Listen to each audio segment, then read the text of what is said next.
Hello everyone, welcome back to another stream. Hope you're doing well as always. So, Corn, Galaxy Dragon, Arc Crusader, Mortis, and Operator, welcome on in. On last night's stream, we only watched two videos, the first of which, hi boy, was by Kite Tales, and it was This Clue About America May Solve the Timeline, and we spent a lot longer on that than I was anticipating, but you know, it's all part of the fun. And after that, we watched I Solved Shadow of the Erdtree, Elden Ring Theory by Hell Yeah Gaming. He kind of added too much detail at the end, which wasn't totally relevant to the video, so that's unfortunate, but sometimes that's the cut of one's jib. I guess that doesn't make sense, but whatever. So on tonight's stream, we'll continue off with some of the videos that we couldn't get to from yesterday, with one by Zafe the Scholar. Godwyn's new lore is weirder than you think. Elden Ring DLC lore theory and analysis, and then following that up, we have Lore of the Gates of Divinity by Eric, which I wonder if that stuff will tie into any of the Sraosha stuff that we were talking about on last night's stream, but I wouldn't be surprised if it doesn't, which is perfectly fine. And then, since this is requested so often, the entirety of Elden Ring's lore explained, part 1 by the Firelink Conspiracy, and just to reiterate, I do become really highly skeptical of people when they say that they've solved everything, because quite often I feel as though they have not. But who knows? We'll see. The dog's still feisty. We've played so much already. All right. Okay, so the first video, let's go ahead and dive on in. Ooh, so we've already got haters of the Firelink Conspiracy one. Well, if we hate it so much, we could always just transition to something else, but I'll give it a fair shot. All right. Godwyn's new lore is weirder than you think by Zafe the Scholar. Like many people, one of the things I was looking forward to the most before Shadow of the Erdtree's launch was learning more about Godwyn the Golden. After all, get wrecked, scrub. It was almost a sure thing he would play a central role in the DLC. We had lore indicating Miquella had tried to revive him using the Eclipse. And there was so much unexplained about the Knight of Black Knives, Godwyn's horrifying transformation, and the disturbing corpse under Stormveil. Maybe Godwyn would even be central to the DLC's plot. Well, we were wrong about that, but the new Godwyn lore that we did get is actually pretty cool, especially if you speak Japanese. Let's talk about it. I welcome you, Tarnished, to join me, Zafe the Scholar, as I journey into the land of shadow and explore the mystery of Godwyn's disturbing transformation and his presence in the DLC. So Zafe told me that this would probably be a good video for me to watch on stream, partially because of the Japanese stuff. And the only thing that really stands out to me would be the Wakemi situation with referencing Godwyn's so-called cadaver surrogate in English. And Wakemi in Japanese is kind of like a divided portion of a body, I guess. So calling it a cadaver surrogate makes it sound very different depending on how you approach that, as opposed to like it just being another split from the Deathroot thing that we also have going on in Stormveil, and like the eye-encrusted Deathroot that we find all over the lands between. And then, Realist, I wanted to say, welcome back into the stream. Am I of the belief that those who live in death were a thing before the Knight of the Black Knives? Because of Ensha and some other stuff. So, I don't believe those who live in death existed before Godwyn's death in the Knight of the Black Knives. However, the biggest caveat with that would be that I believe that there was those lost in death which predated him. And I think after having gone through the DLC and seeing how the putrescence kind of reanimates bones in the fissure region, that those things aren't those who live in death, and they might have a similar thing going on to them, the way that necromancers can like reanimate skeletons in different catacombs and whatnot. So there's probably a couple layers that I didn't want to really entertain in the base game.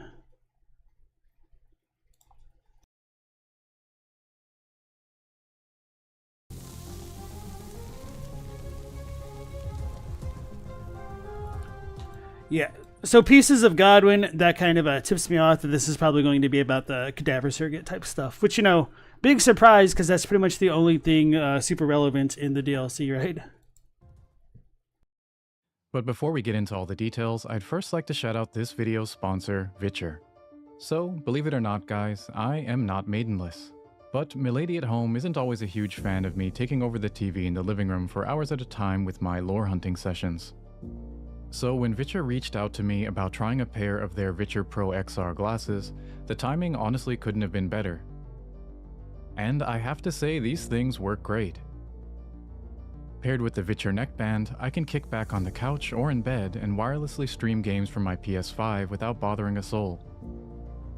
And the sharp displays with 120Hz refresh rate mean I don't feel like I'm compromising using these instead of my TV while I'm out scouring for lore.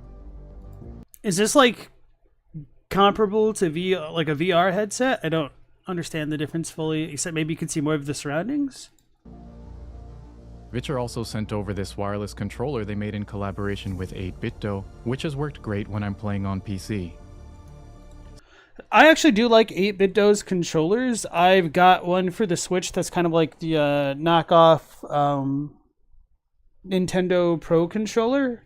But for what it's worth, I must like be too abusive on my controllers because both of my 8BitDo controller and my Nintendo Pro controller have drifting in the left stick, just like my stupid ass Joy-Cons, which not much needs to be said about the drift on those. But anyway, despite my whole drift issue, which I'm assuming the common element has to be me at this point, it was a pretty good controller.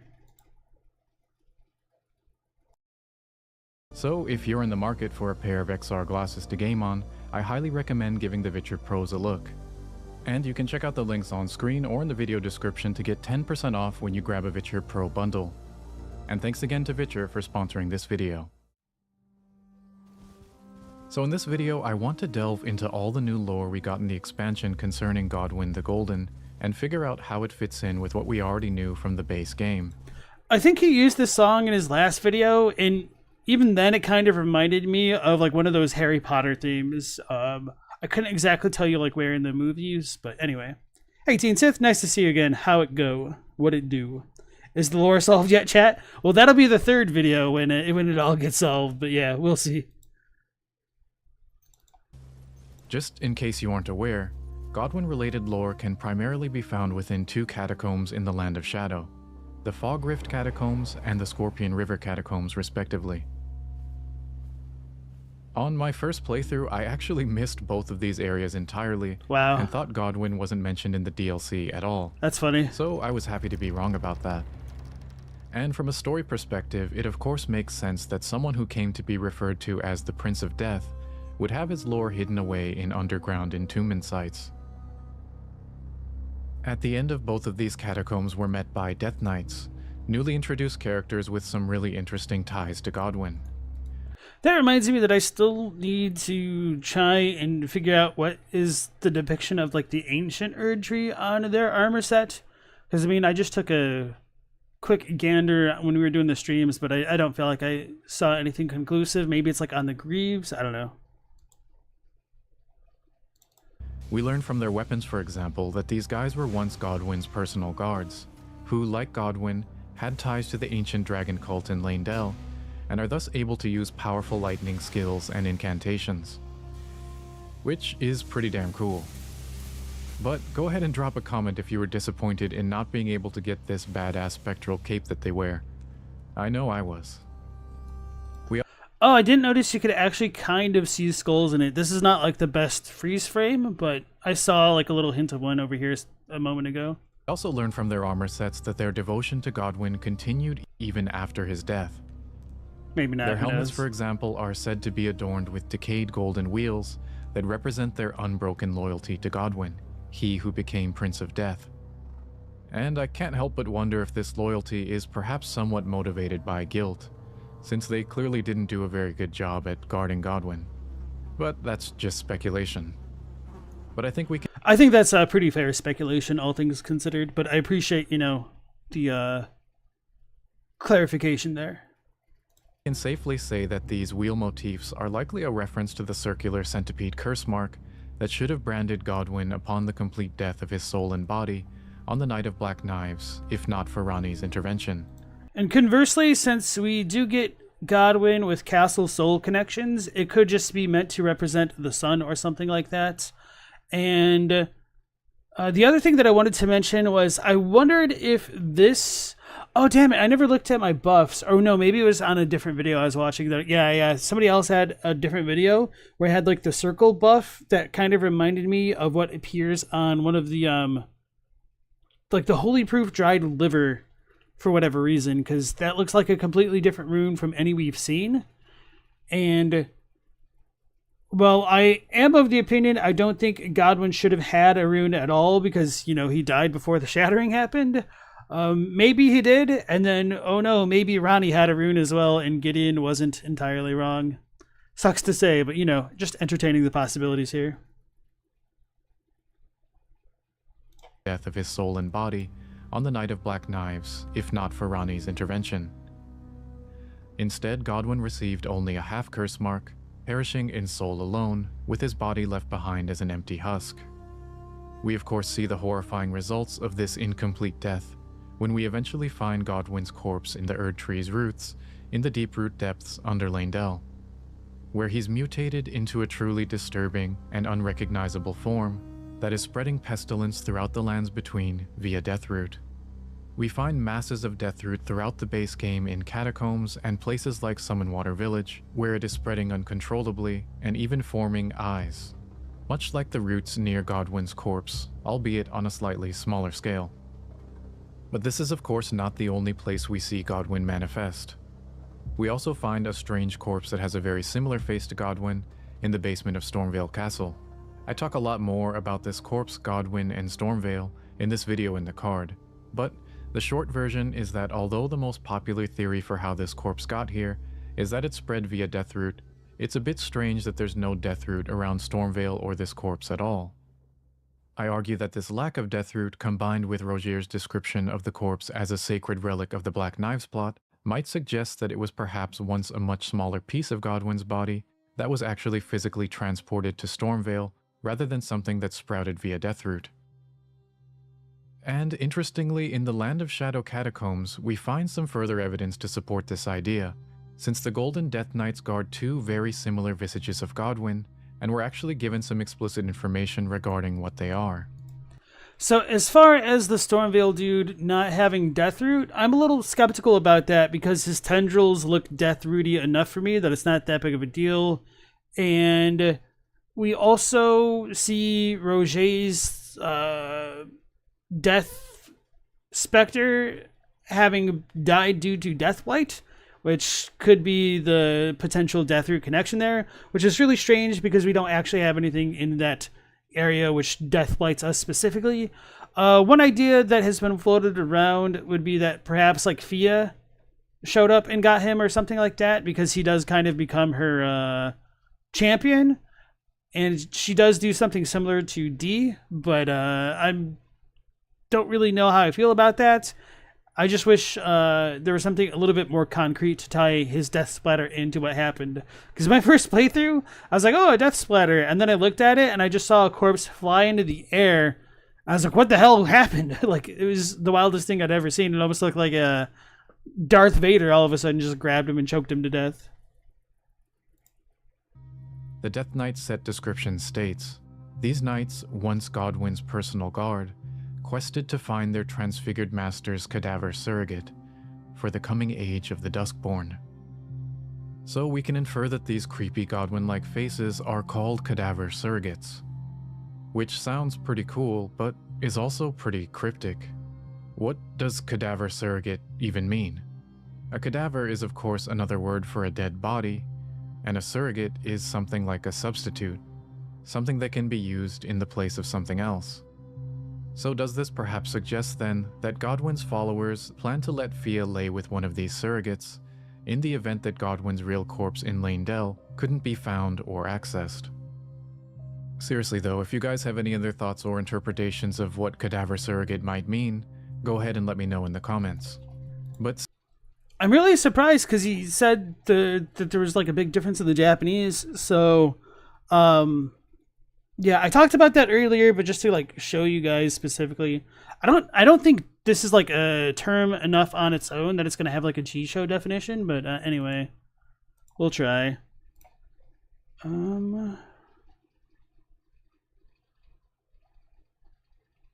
Why am I so blind?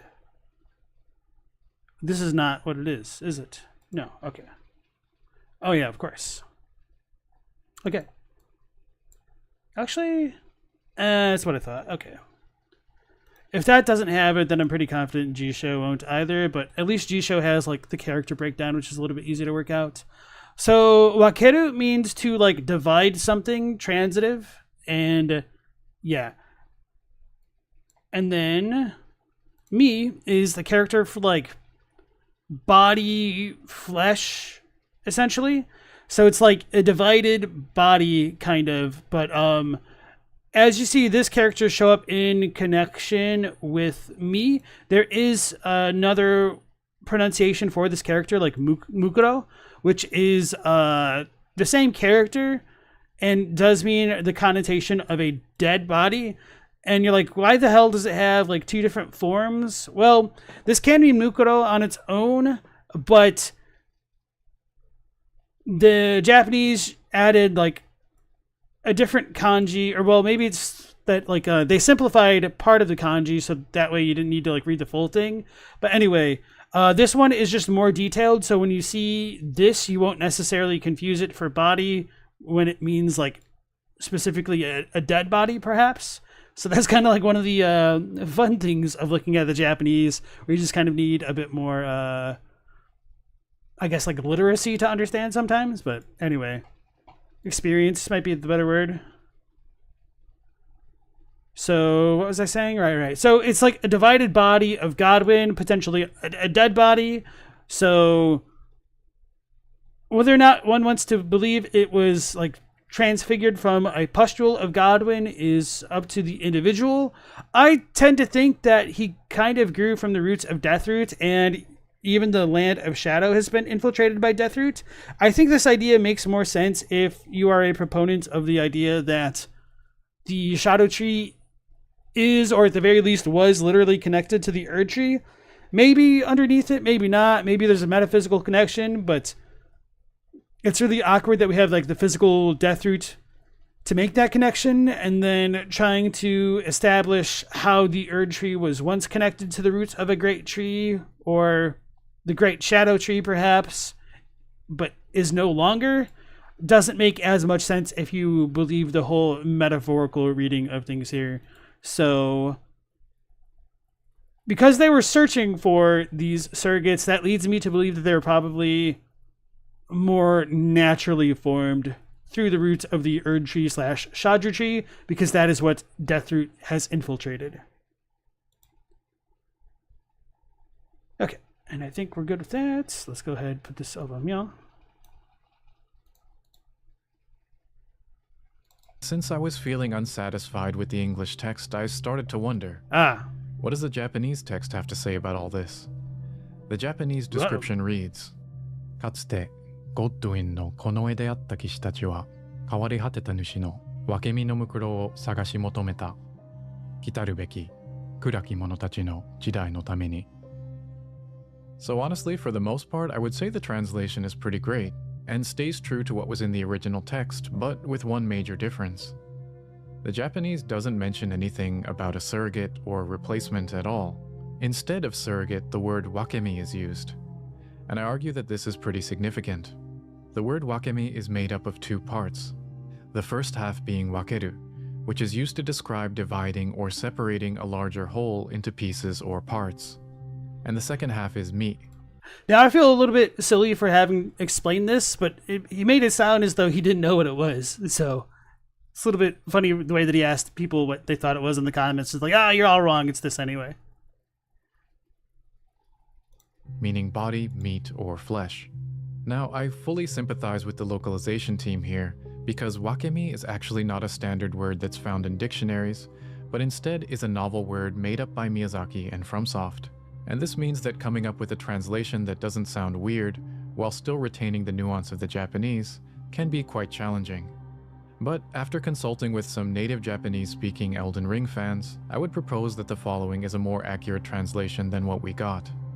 These knights, once Godwyn's personal guard, quested to find the separated pieces of their transfigured master's corpse for the coming age of the Duskborn.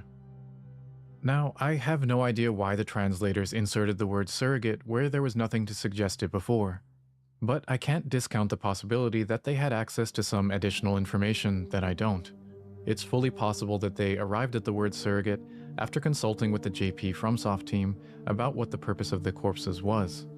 And I think it's interesting that both the English and Japanese have information that the other lacks. The English version mentions surrogacy, and the Japanese version mentions separation and division.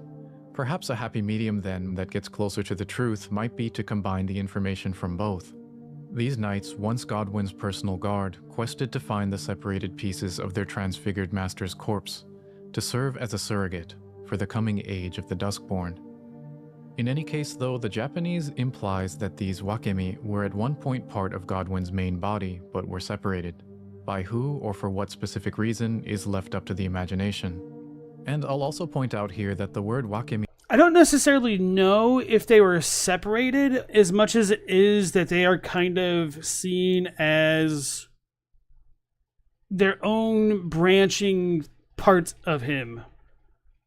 So, to give a potential comparison here, it might be something like how you could say like a Hydra is like one organism but has like 8 different heads, and each one of the heads is kind of like its own individual being. I think that's probably a pretty apt metaphor for what might be going on with Godwyn and his cadaver surrogates, as they may be called. And so Teen Sith was saying that you're sure someone more interested in comparative analysis than you would be revisiting Set's assassination of Osiris for the assassination of Godwyn and whatnot. And then, hey Dave and Leon, nice to have both of you again. Aren't Wakami just another name for Boonray? They can be, but maybe. Well, maybe not, because I mean the Ray part is more like spiritual in nature.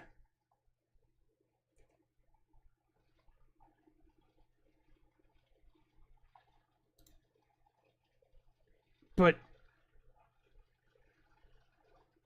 I think part of it like depends on the context, because Godwyn is soulless. I feel like Boonray isn't the right way to describe him, but I can see what you mean with that. Wake Mitama without the Tama part. So I'm pretty sure Mitama are like their own thing, but I honestly don't know enough about the Mitama, because like I know of them, I've looked into them, but that's just something that is like never sunk in for whatever reason. Mortis said, how did they end up in the Land of Shadow? How do any of those who live in death stuff manage to arrive in the Shadowlands? You're so confused.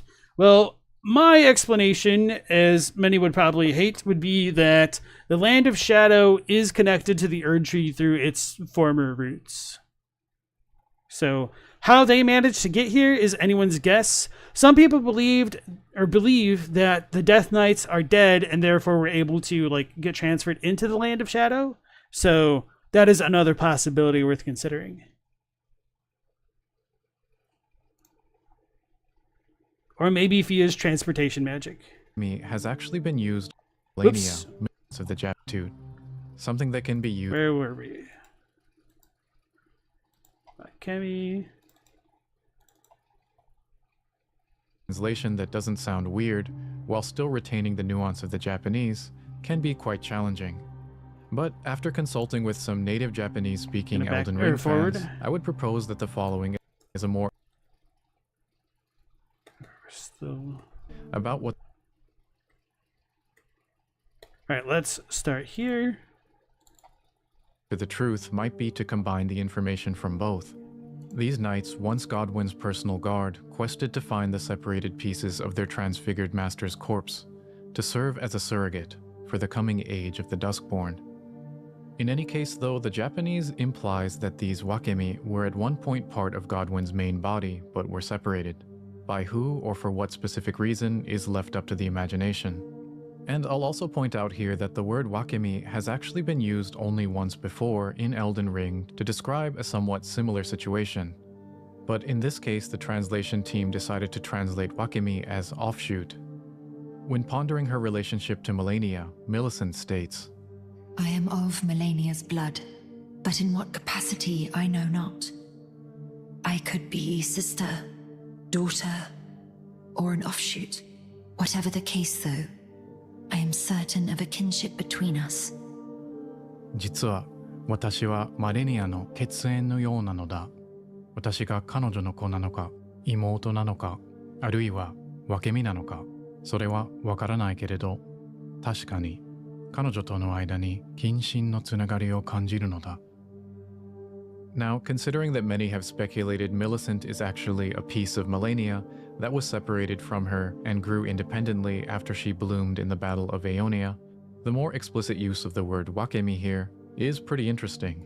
And that may have also colored my perception of Godwyn's cadaver surrogates in relation to his body. But yeah, that was a really good point to bring up, that the term does appear in the way that Millicent references her potential relationship to Melania. And Yogi the Buffalo, nice to see you again. Flower clone Millicent, Deathroot clone Godwyn, yeah. Miyazaki could be trying to draw a deliberate parallel by again using the word wakemi when talking about Godwyn. But for whatever reason, instead of offshoot, this time the localization team went with cadaver surrogate and erased this nuance from the English version of the game.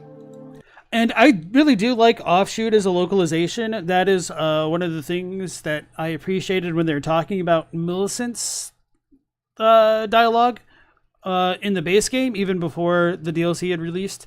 So yeah, thinking about it now with the context of the base game, I do think it would have made more sense to have just called Godwyn an offshoot.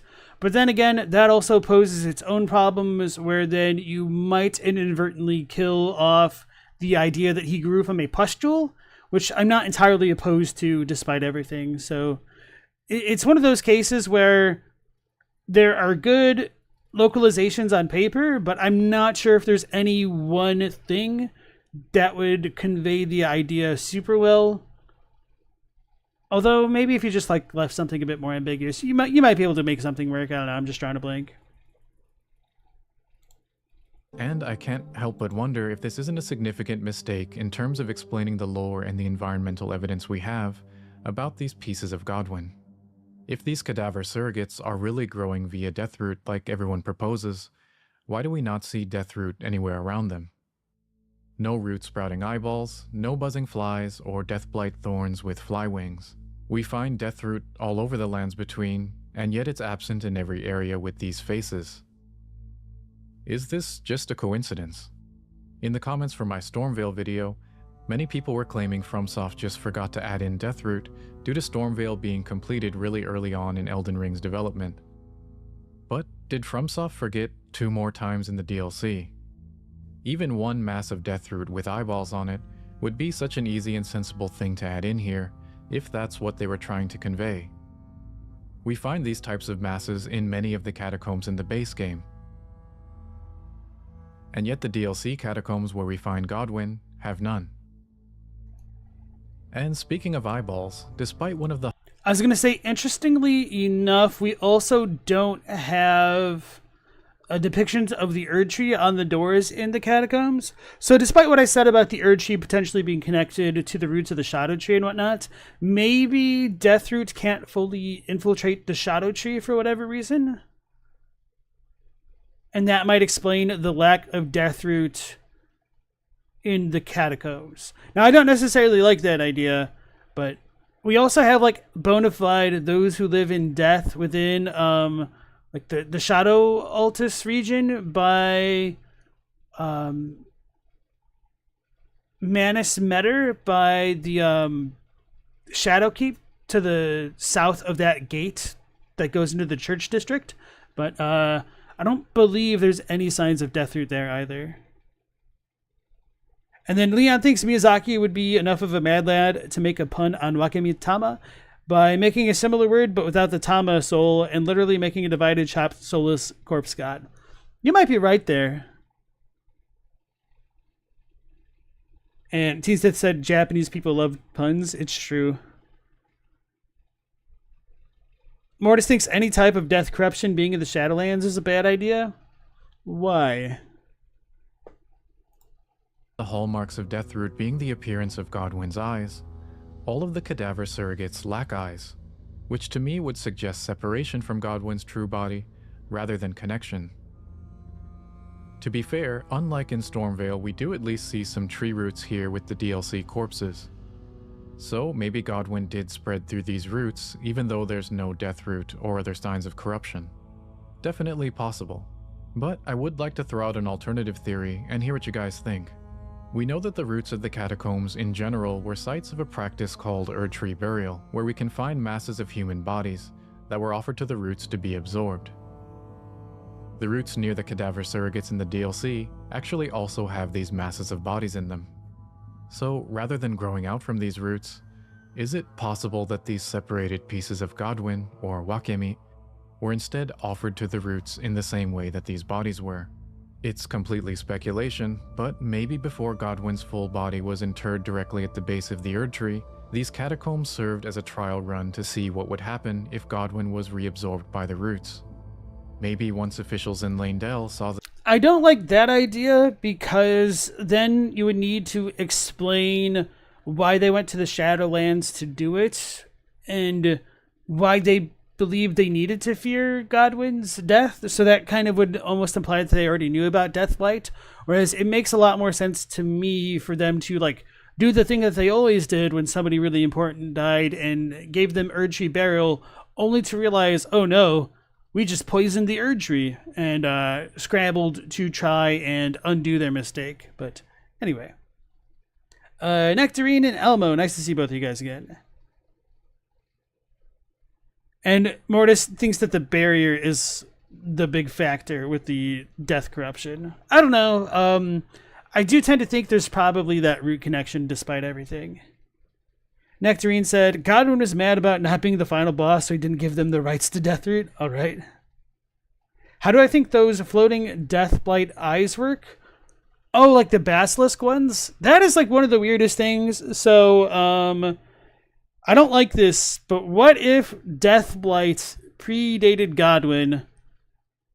I mean, they could have potentially done some Death Knight, Deathblight, basilisk magic, but maybe also the worm faces had Deathblight before Godwyn died, and maybe the Deathblight stuff is just all incidental.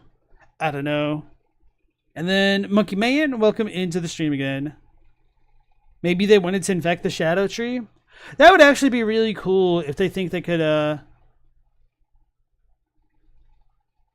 make their own Erdtree with blackjack and hookers, essentially. The realist said, the Godwyn talk just makes them want to have another Elden Ring sequel where the dead ancient legends are at the center of the story. Let you fight Elden John in the Sunrealm and your soul is Miyazaki's. Okay. that these faces grew that lacked the signs of Deathblight. They were wrongly encouraged and went ahead with putting his actual body at the base of the Erdtree in the Deeproot depths. And we all know how that turned out. And perhaps around this time this was happening in Leyndell, Godric, who was still there, learned that the shining example of his golden lineage had been divided up into transportable pieces. And maybe he eventually got his hands on one of these pieces, which he would eventually carry with him as one of a multitude of treasures he took when fleeing Leyndell. And I know that was also an idea proposed by Ratatoskr to explain the Stormveil situation. But what do you guys think? It admittedly lacks the elegance of the Godwyn is just growing out of the ground theory, but I think it does better mesh with the original Japanese, as well as the environmental evidence that we see, the lack of Deathroot around all of the cadaver surrogates. Can you guys maybe think of any other reasons there might be for portioning up Godwyn and planting him around the lands between? Also, I didn't know where to fit this in this video, but I want to close by pointing out some weird differences between all of these forms of Godwyn that I haven't seen others mention on YouTube. So first, it was pointed out in a post on Reddit that I'll link in the description that the Stormveil corpse actually has a disturbing mouth with weird shark-like teeth on its underside. I couldn't find a good video of this anywhere, so I went ahead and had a look for myself, and sure enough, it does have strange rows of teeth under it. The Redditor likened this to a shark, but honestly I'm getting more lamprey vibes. Either way though, I think this mouth combined with the spiky tentacles it's growing seem to emphasize an aquatic transformation very different from the one happening to Godwyn's main body in the deeper depths. The funny thing is there's been so much controversy, I say this like tongue-in-cheek, about which part of Godwyn's head is like up versus down. So like, is this its mouth, or is this its nose, or is it the other way around? And like the third eye thing could be something else. Anyway, I always tended to look at it this way, that its mouth is here, but it doesn't make sense for like hair to grow out of his mouth. But I mean, it also doesn't make much sense for him to have been transformed into a giant merman, lamprey, shark looking like thing either, does it? And yes, realist deathbirds do inflict deathblight, which might be another point in favor of deathblight predating Godwyn.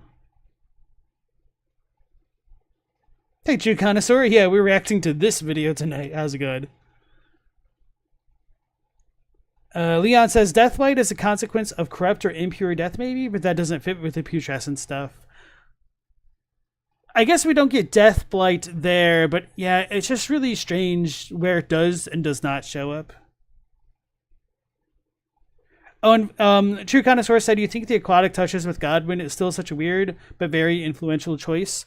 I don't know how familiar everyone in chat is with the idea, and I always forget the name of the damn mermaid thing, but anyway, it was believed that mermaids didn't have souls, and if Godwyn is modeled on the like fake mermaid type thing, that could be one way of alluding to his soulless nature, although that's up for you all to decide. Don't fully know what to say about that, but if you have any thoughts, let me know. Now, one more thing that I personally noticed is that, like the corpse under Stormveil, the Land of Shadow corpses are actually more than just a face, and off to the right side we can actually find a webbed hand that is partially buried in the roots. Visually, this hand is quite similar to the ones possessed by Godwyn's main corpse, and when I was trying to get a closer look, I discovered something kind of disturbing. If you clip through the wall, this hand is actually attached to a full arm with weird spikes coming out of it.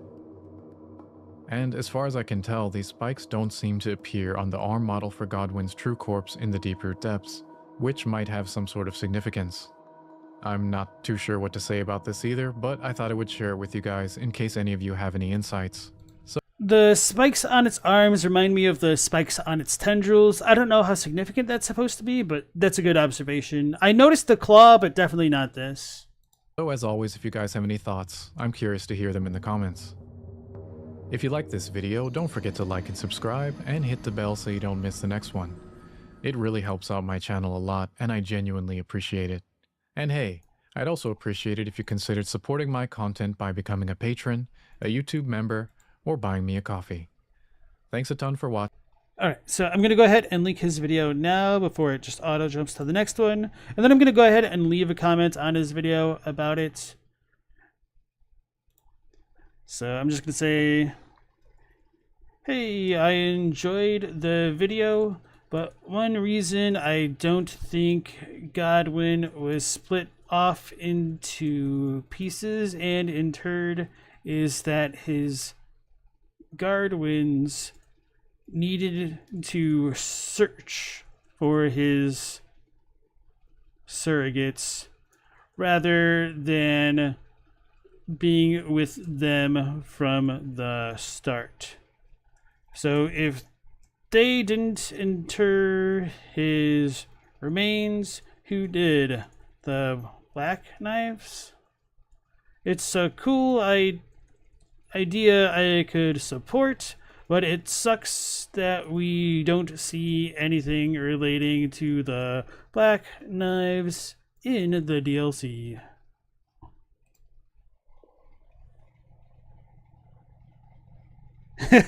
When did I succumb to the flame of frenzy? With the DLC.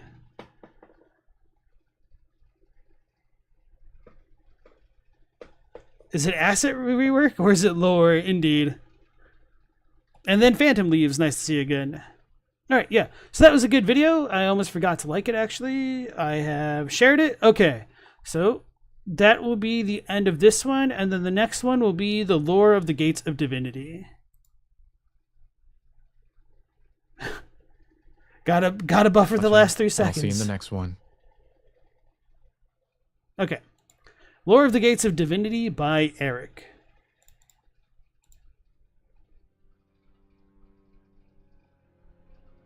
In the beginning was unity. Alright, so that seems extremely quiet. I'll need to turn it up for all of us. And from unity came division. A whole cosmos full of vitality and chaos. And out of chaos a world grew, full of danger,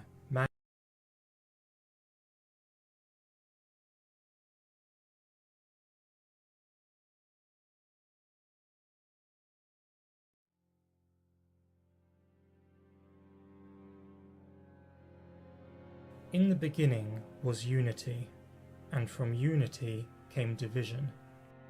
A whole cosmos full of vitality and chaos. And out of chaos a world grew, full of danger, majesty, and mystery.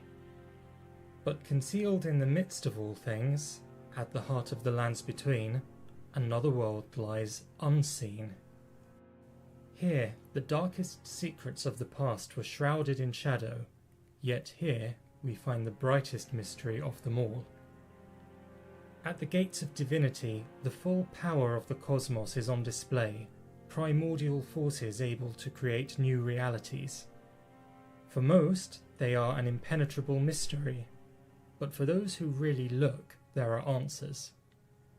Our quest for those answers will take us on a whistle-stop journey through ancient history as we pull apart all the inspired choices that fed into the gates of divinity, their purpose, and their function. All right. So is whistle stop too of a European phrase for my American ass to understand? I've never heard that before. Can anybody in the chat elaborate? I'm a little bit curious now. Ancient roots. The main historical inspiration for Enerilim in general are the ancient Mesopotamians, and especially their religious practices.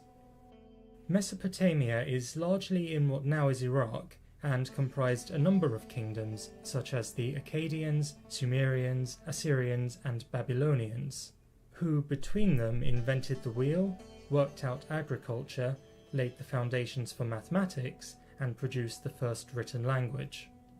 The dusty ruins they left behind belie what a vibrant civilization this was. Religious cults varied from place to place, with each city having its own patron god, but all with a similar theology. Most importantly for us, they shared a vertical cosmology, gods in the heavens above, and the underworld deep within the earth. And so, to reach the gods, they built upwards.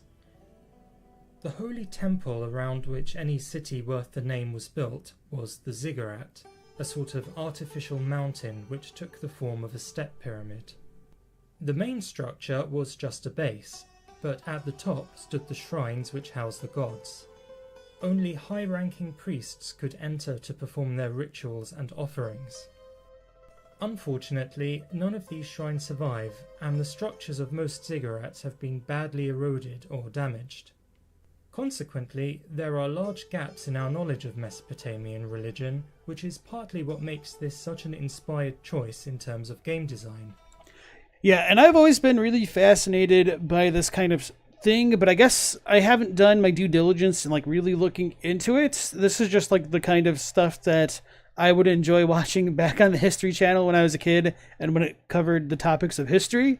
But anyway, you guys are saying that the shot of the gate on the steps reminds you of the two fingers picture on the heirloom faith talisman. And then Almo said, does the gate shape look similar to the tall arc leading to the Shadi Tree Chalice? Which is just really funny to me that you guys could come to two similar yet differing conclusions about like what it could represent, which just kind of like goes back into the phrase that I say quite a bit about like the lore Rorschach test going on. So I'm not sure, but yeah, I've definitely thought both at times.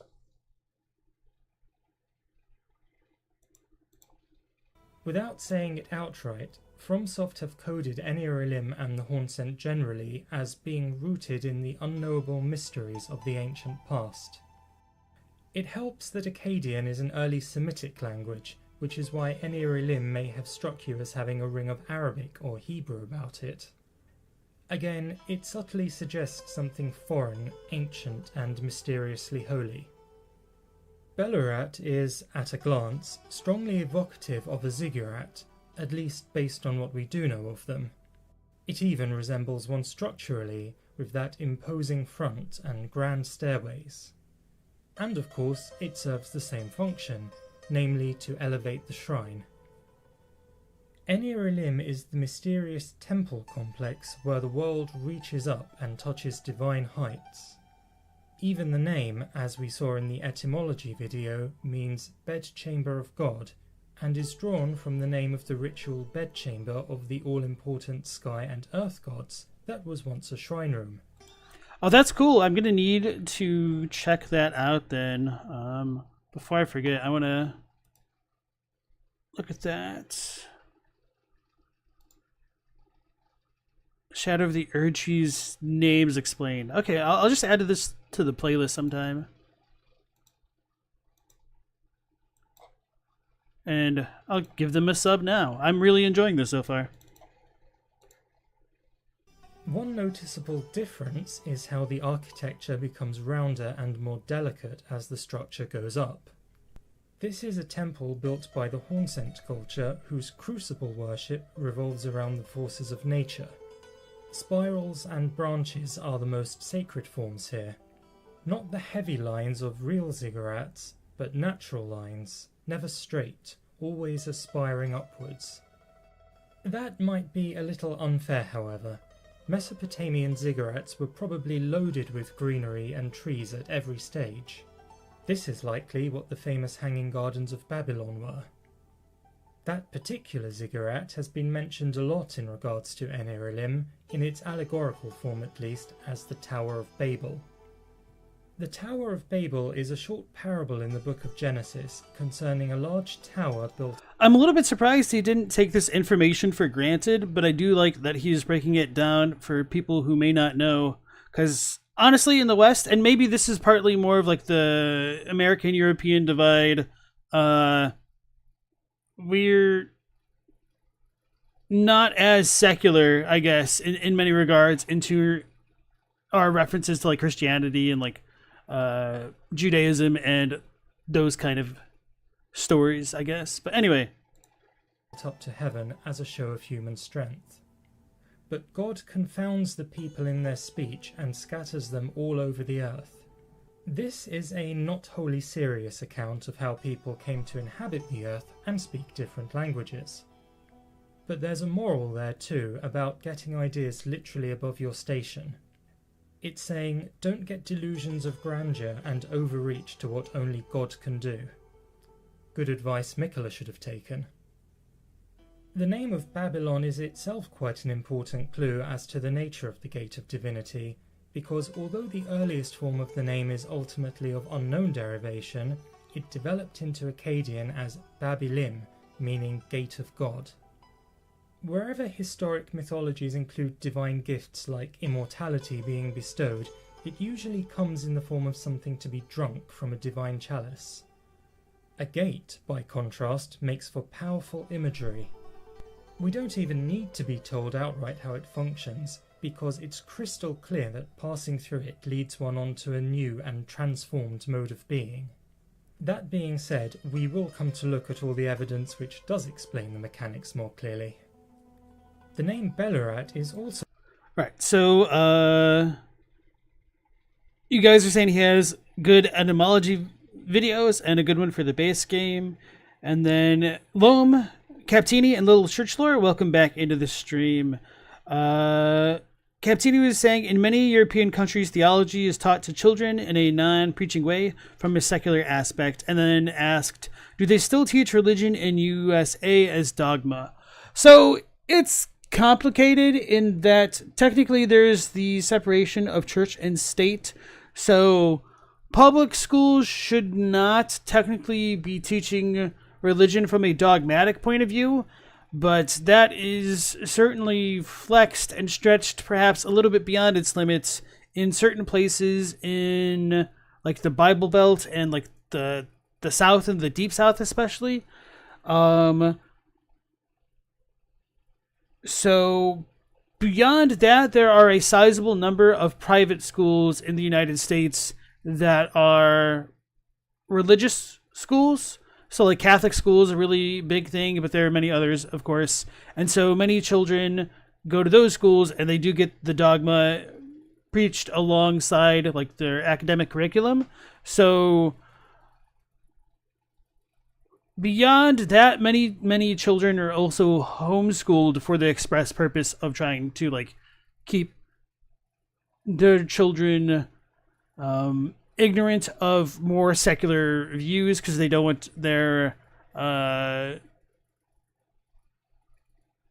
religious views to be challenged or anything like that. So yeah, it's a little bit complicated, but generally,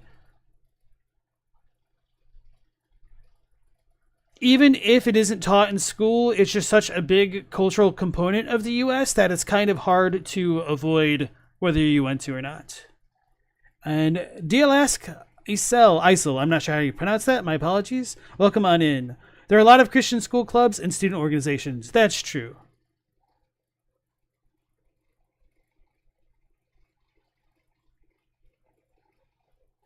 Mortis thinks that while the comparisons are valid, they're cautious here as Elden Ring is not Babylonian myth or Tower of Babel, so you can't say it's what's definitively going on. Yeah, I definitely agree with that. However, I think that Eric here has definitely been careful with his use of language to not imply that this is a one-to-one parallel here, which I appreciate.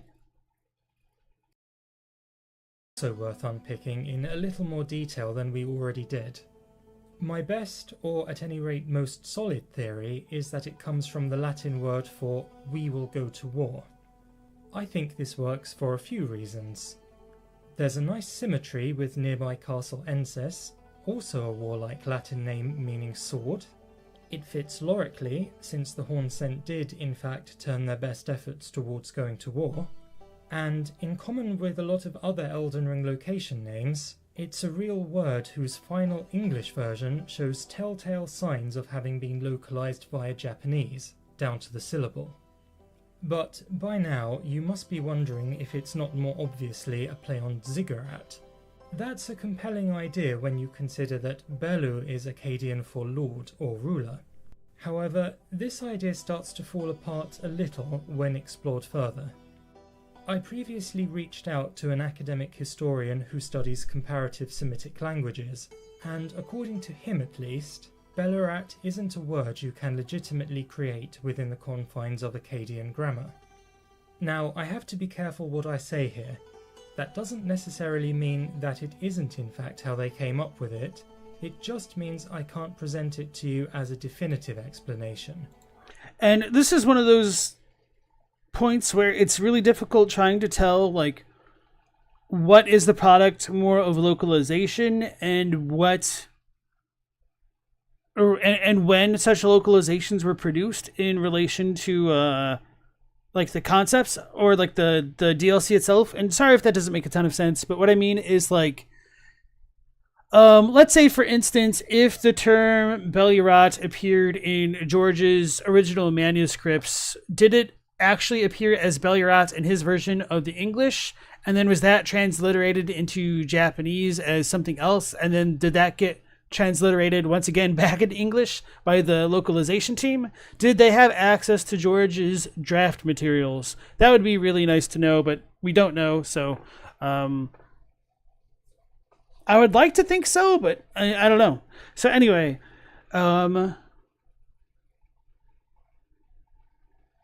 Another possibility is that because we kind of know that Miyazaki likes to look at etymology for his was it character names? I think maybe he said he had issue with character names, but anyway, he said he really enjoyed etymology and like doing names for things, at the very least, like places.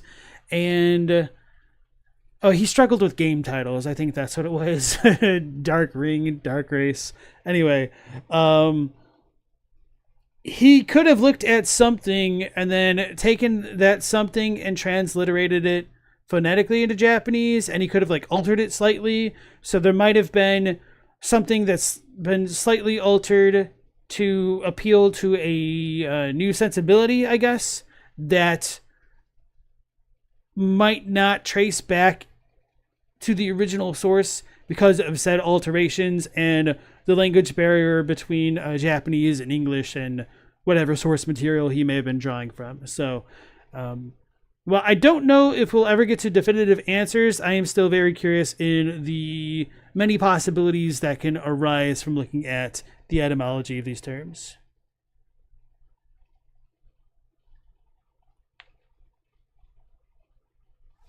Okay. I think it works on both levels. So far, we've looked at the Babylonian influence just on its own terms, but that influence is also evident from a very different perspective. Belorat might be an archetypical ziggurat, but I think a lot of what we see in Enir Elim has its roots in the Hebrew and early Christian scriptures. By that period of time, the Babylonians had ransacked Judah, destroyed the temple in Jerusalem, and are consequently depicted as the enemy and enslavers of God's people.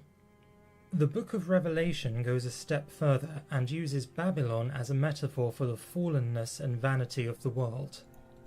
So based off of this, if we take this allegory to be kind of representative of the events of the game, I could see how one could portray the Hornsent as the kind of enslavers within this model of comparison. So despite my overall skepticism, I can definitely appreciate it as a comparison point, even if I don't fully buy into it. It is potentially informative to a degree, so I'm curious to see where else this goes. She is personified as a gaudy whore riding on the back of a beast. The kingdom of God, by contrast, is shown as the New Jerusalem, remade, gleaming and descending from the clouds. The city gates are open wide to all believers, and there is no more sun and moon because the light of God shines on her streets. You may not have noticed, but this is a... And then, of course, I might be talking over him here, that could correlate to how there is no day/night cycle at the top of Enir Elim and whatnot. And Korn said this isn't completely accurate. Babylon was used as a stand-in for Rome in Revelation, not the world in general. Thank you. Yeah, if you have more context, feel free to share. Rila said the biblical interpretations mess you up since there's so many different interpretations. My condolences. And MK, nice to see you again. Enir Elim shares. No matter the time of day, it is always bright here. This is liminal space, illuminated by divinity, and the focal point of that divinity are the gleaming, pearly gates at the top of the tower. Up close, of course, it's a different story.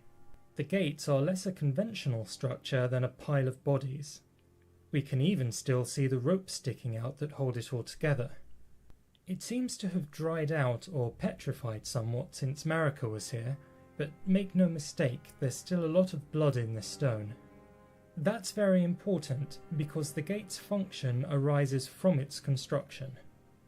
As we discussed in the runes video, grace is visible in the eyes but suffused throughout the whole body. The so-called saints, who are conglomerations of shaman bodies, seem to exude a faint golden glow, and of course at the other end of the spectrum, Marika and the Elden Beast are practically embodiments of gold. Even the concept of the tarnished supports the theory, because someone stripped or deprived of the grace of gold must implicitly have had or been meant to receive it in the first place. We are dealing here with the big, unspoken ground rules on which this in-game universe operates. Elden Ring functions on Brahmanic principles, in that everything comes from and is ultimately destined to return to oneness. Even the lowliest represent a tiny fragment of that divine primordial singularity, and though the gods and other emissaries possess a greater concentration, they too are subject to a higher, more ineffable power. So this has been like one of the weirdest spots in Elden Ring to me, the weird root-like structure that you see in Shifa River. Now, this is, I don't even want to say headcanon, this is just like one of those crackpot ideas, in that could this be analogous to the top of the branches of the Shadow Tree after all, or something else entirely? Pixie says, isn't it just rock? I don't think so, because it looks more unnatural than, well, it doesn't look like a natural rock formation to me, although to be fair, I'm not like a geologist, so there might be something comparable to this in real life after all. I'll have a lot more to say about this in an upcoming video on FromSoft cosmologies, but for now we simply need to know that in the in-game world it's demonstrably possible to harness the divine power of that oneness by gathering and manipulating its physical manifestation. The more you have of it, the more power you have available. I think there's something intuitive about what I believe is happening there. Just looking at the Gate of Divinity, it's hard not to think it works simply because it focuses or concentrates the collective power of the bodies which comprise it. FromSoft don't need to tell us that with item descriptions because they've already shown it pretty explicitly. Having now established some historical context for the gate, we of course turn to what it was being used for. We went over this in some detail in the Dancing Line video, but we seem to be dealing with the natural endpoint of Hornsent religious culture centered on the Crucible. This is a civilization which is sophisticated enough to appreciate the power they perceive in the world around them, but not quite advanced enough to know quite what it is they're meddling with. The Crucible was once the figurative melting pot when life was in its primordial stages. Over time, that power became diluted as more and more life forms came to flourish. Every individual life represents at once both a spark of that divine oneness and a further sign of its fracture. Everything we know about the Hornsent indicates that they were attempting to regain what was lost by artificially forcing life back together. Their efforts were primitive and crude, but they finally succeeded in the Gate of Divinity. They gathered enough of that. And I don't know about that with the Hornsent specifically, just because I don't know how the secret rite scroll should be read, as to whether or not it was a practice that was conceived by the Hornsent, or the practice of some other civilization that the Hornsent was studying. And of course, that latter reading might not be entirely compatible with the style of architecture of Anir Lim and a lot of the shared commonalities between Anir Lim and Belurot, whether or not they were all originally Hornsent settlements, or if the people there eventually went on to become the Hornsent and then something else, or whether they were settlers after a war of some sort. It's all kind of up in the air, I suppose.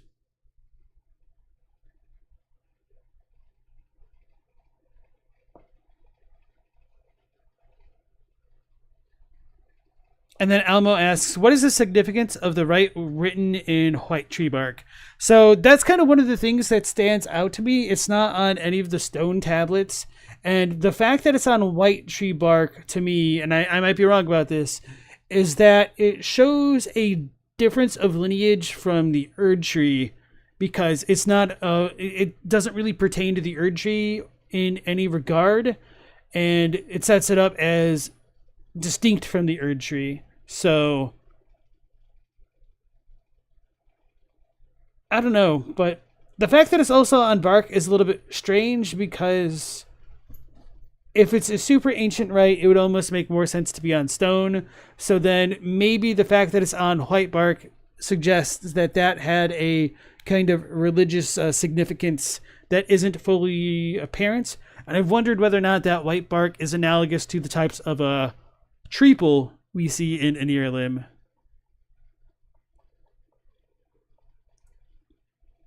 And then Pigsy, nice to see you again. You think it's horn scent because it's on white tree bark? If white trees were pre-horn scent, we don't see it. Well, we do have the gigantic white trees in the places like, what's it called? The Consecrated Snowfield, the Mogwin Dynasty Mausoleum, and Shifa River.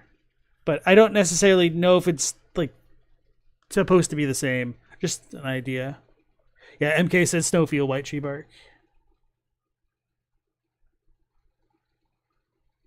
And then Mortis says, there's also the unknown old gods that only get mentioned once and then never again. True.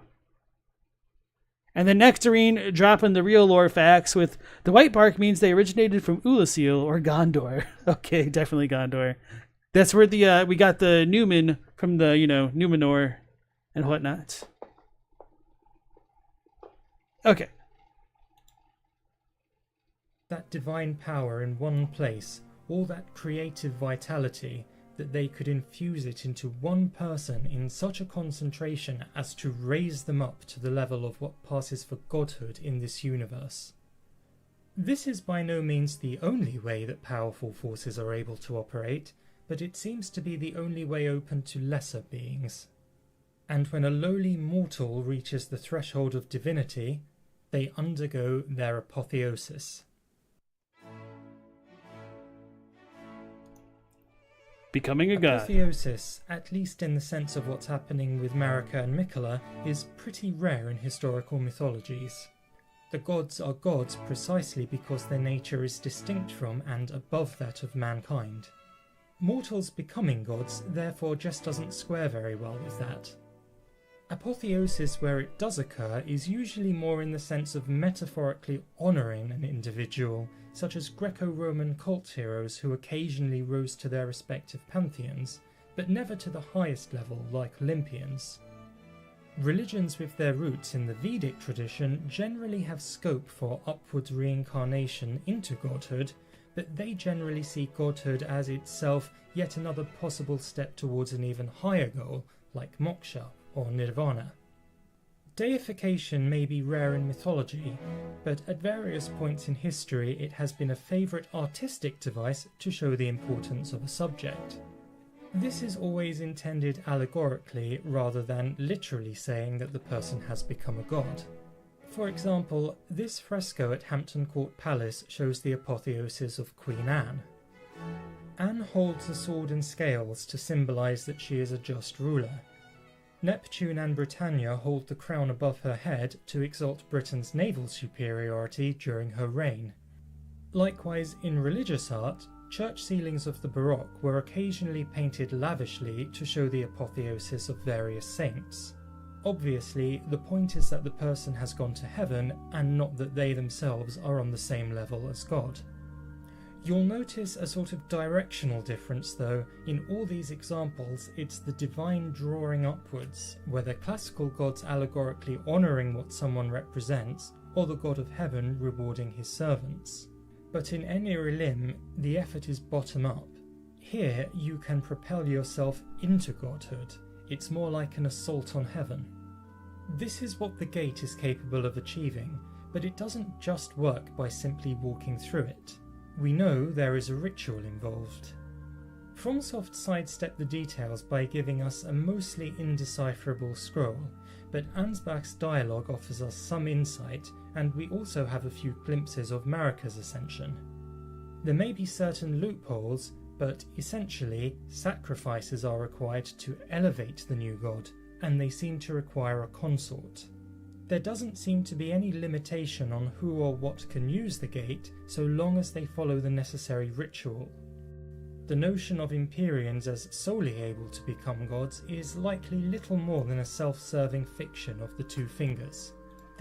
So one of the other weird things to consider in Mikola's apotheosis is that he doesn't seem to require a mass sacrifice the same way that America is depicted in that brutal story trailer. So that might also be something worth considering. Or maybe there's still enough juice left over that it could work twice.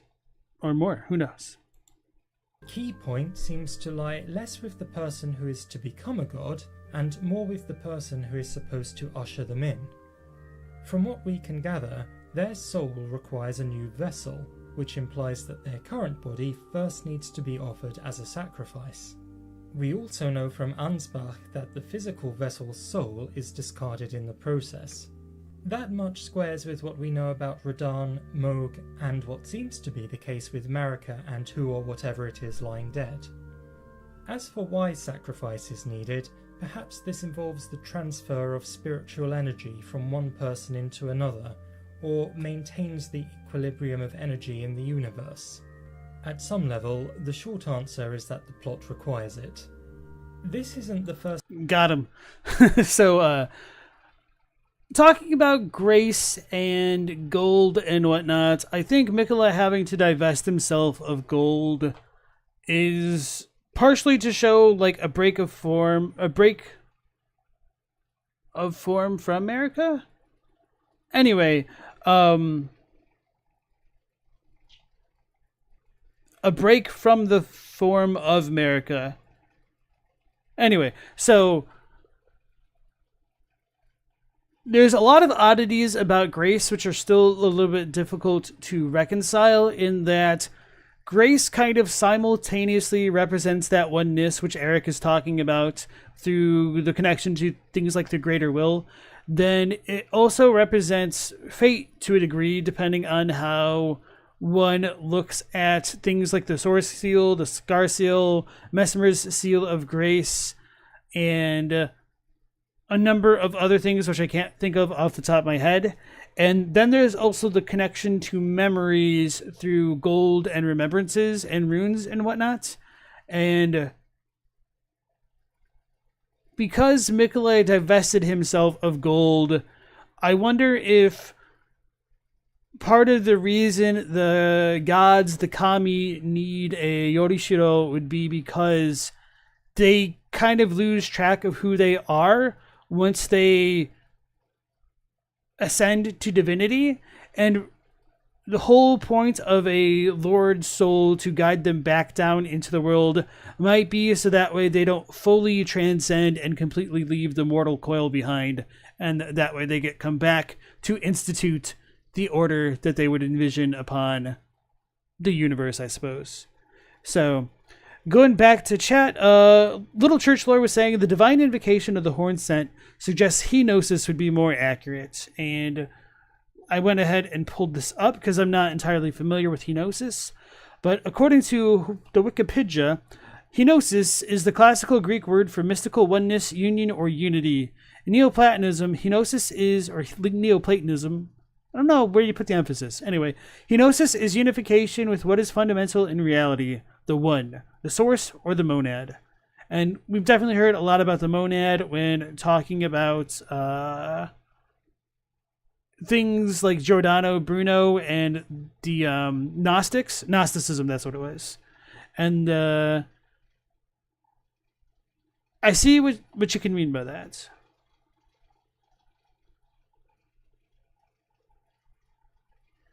Henosis, or primordial unity, is rational and deterministic, emanating from indeterminism and uncaused cause.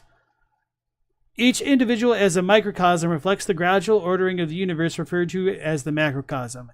And mimicking the demiurge, the divine mind, one unites with the one or monad. Thus the process of unification or of the being and the one is called henosis, the culmination of which is deification. So if I'm understanding Little Church Lore's parallel here correctly, then it's kind of like coming back into contact with the greater will, which in many ways is probably analogous to the way that America gets the Elden Ring, but hopefully I'm not misrepresenting what she means.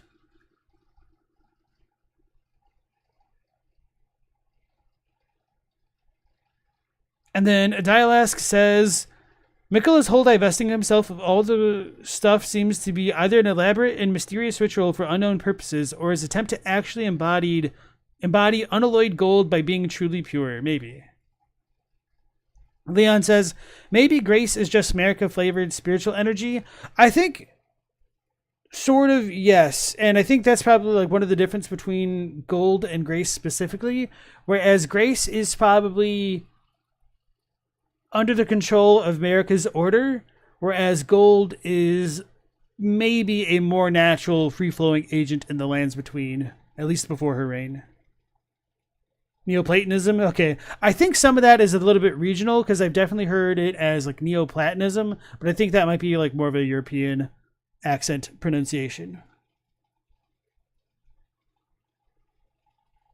Captini says, in Christianity, grace is the unmerited favor of God. How would that work with Elden Ring? Grace of God taken away? So this is where my weakness with like theology comes into play in both English and Japanese. I know, like as far, well, hold on, maybe I shouldn't say I know. As far as I'm aware, grace in like the Catholic sense is referred to as megumi in Japanese. Which means like blessing, kind of. Like Mary's grace is Megumi, but the grace as referred to in Elden Ring is Shukufuku, I think. And that just kind of means blessings. But I don't know enough about that aspect of theology in either language to be super confident and like how it's all truly supposed to tie together.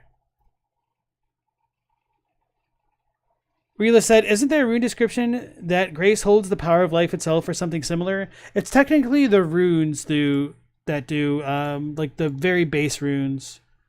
Even now, I think. Okay. So according to the Golden Runes 3, 4, and 5, quote, grace that dwells within the inhabitants of the lands between, the lingering trace of gold. Even now, runes are still imbued with the power of life itself. Do you see the Erdtree towering over? And a lot of people, I don't want to get into the Erdtree thing. Anyway, the fact that it says even now, runes are still imbued with the power of life itself kind of makes it sound as though they shouldn't have been. And I've definitely wondered a lot about that, but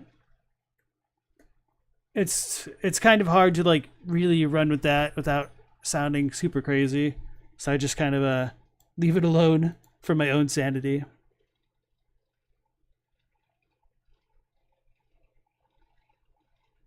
We're saved by grace, so we're spared punishment. The punishment of fighting Radahn 1,000 times. That doesn't sound like we're being saved at all.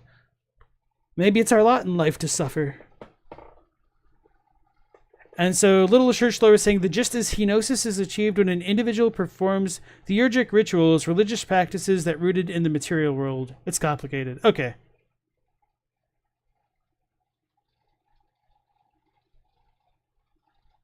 And yeah, Captini is saying that blessings are pretty different from grace. That's kind of what I thought, but I'm just saying I don't know enough about the Japanese and the like how they view the differences between like Megumi and Shukufuku to truly say.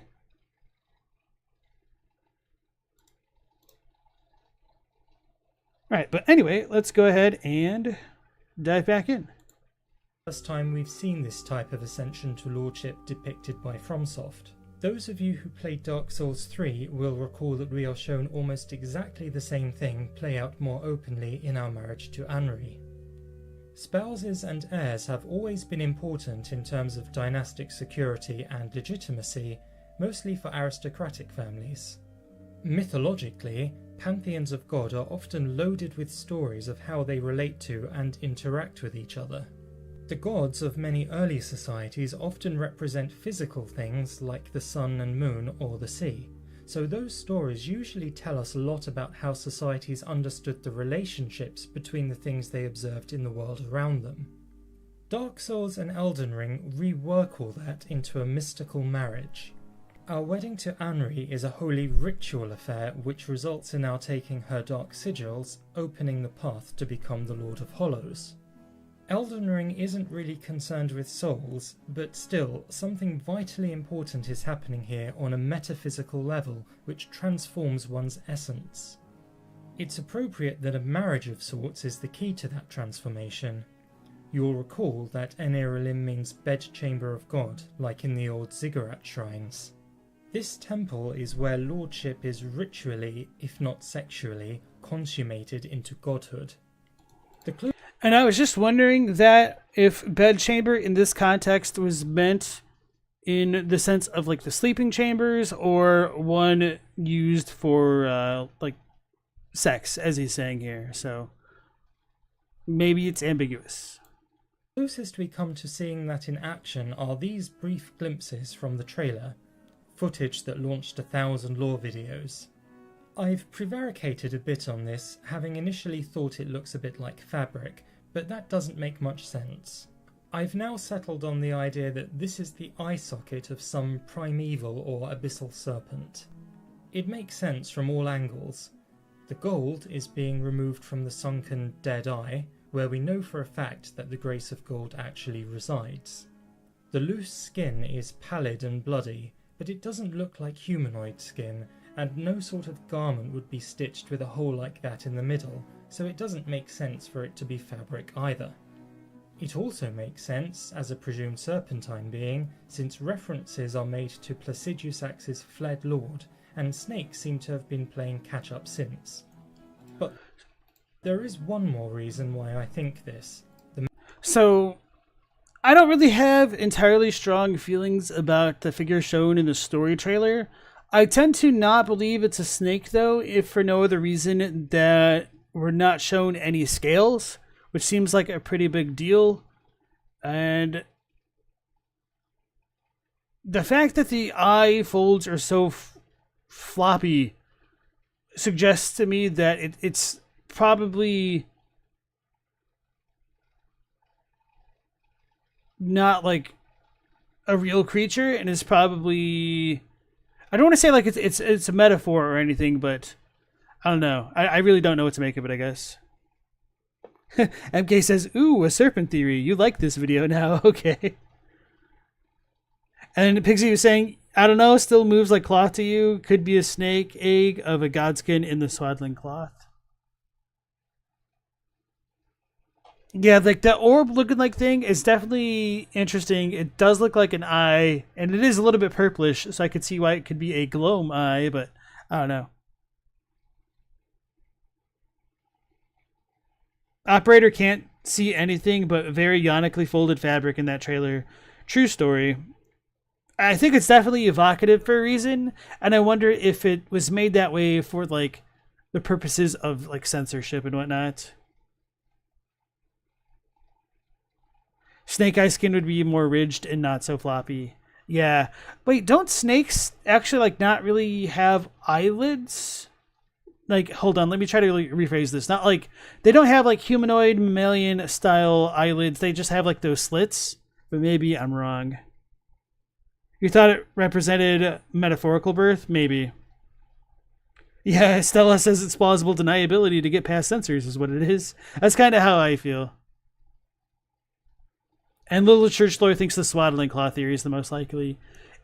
I think that might be the most likely as well. Even though I tend to think that that might not actually represent the Gek. Main reason, in fact, and it relates to the symbolism here. Marika already had a backstory, but this turning point is what I consider her big origin story, and I think there are heavy overtones of the most famous origin story there is, namely Adam and Eve, this being Miyazaki's twist on it. I hardly need to recount it, but briefly, the devil, in the form of a serpent, tempted Eve with the forbidden fruit from the tree of the knowledge of good and evil. She in turn gives Adam the fruit, and they are expelled from the Garden of Eden, from paradise.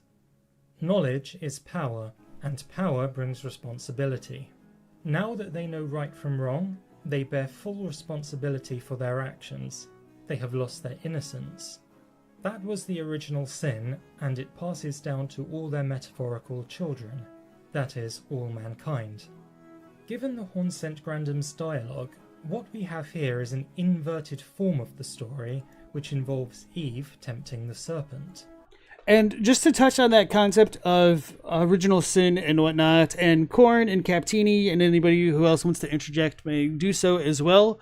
I know that's more of like a Catholic-centric reading on things, whereas that is not the standard interpretation of the Bible as according to like Greek Orthodoxy and that type of lineage of Christianity, I suppose. Or maybe I should say branch. I don't know the proper term. Anyway. We are told of an affair and a betrayal, and we hear Marika very colourfully described as a vile strumpet. I think the sexually charged language goes beyond metaphor in this instance, although perhaps not as far as to relate to Messmer's paternity. I suspect that the serpent was intended to become an incarnate god for the Hornsent, and that Marika, the perfect shaman girl, was intended to be sacrificed as his consort. But, as we know, she had no intentions of acquiescing to that.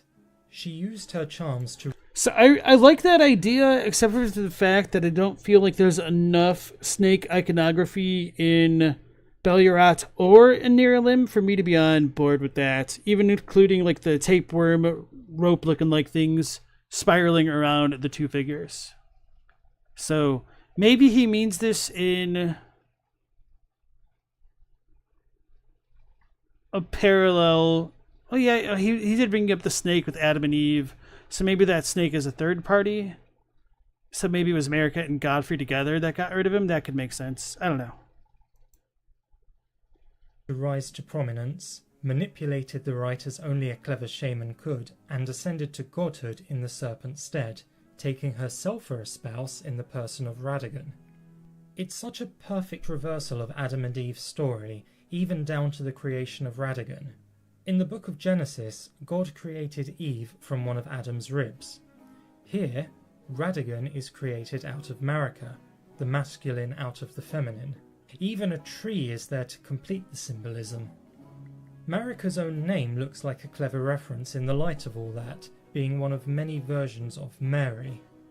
There's a long theological thought tradition of Mary as the second Eve, ushering in salvation where Eve ushered in sin.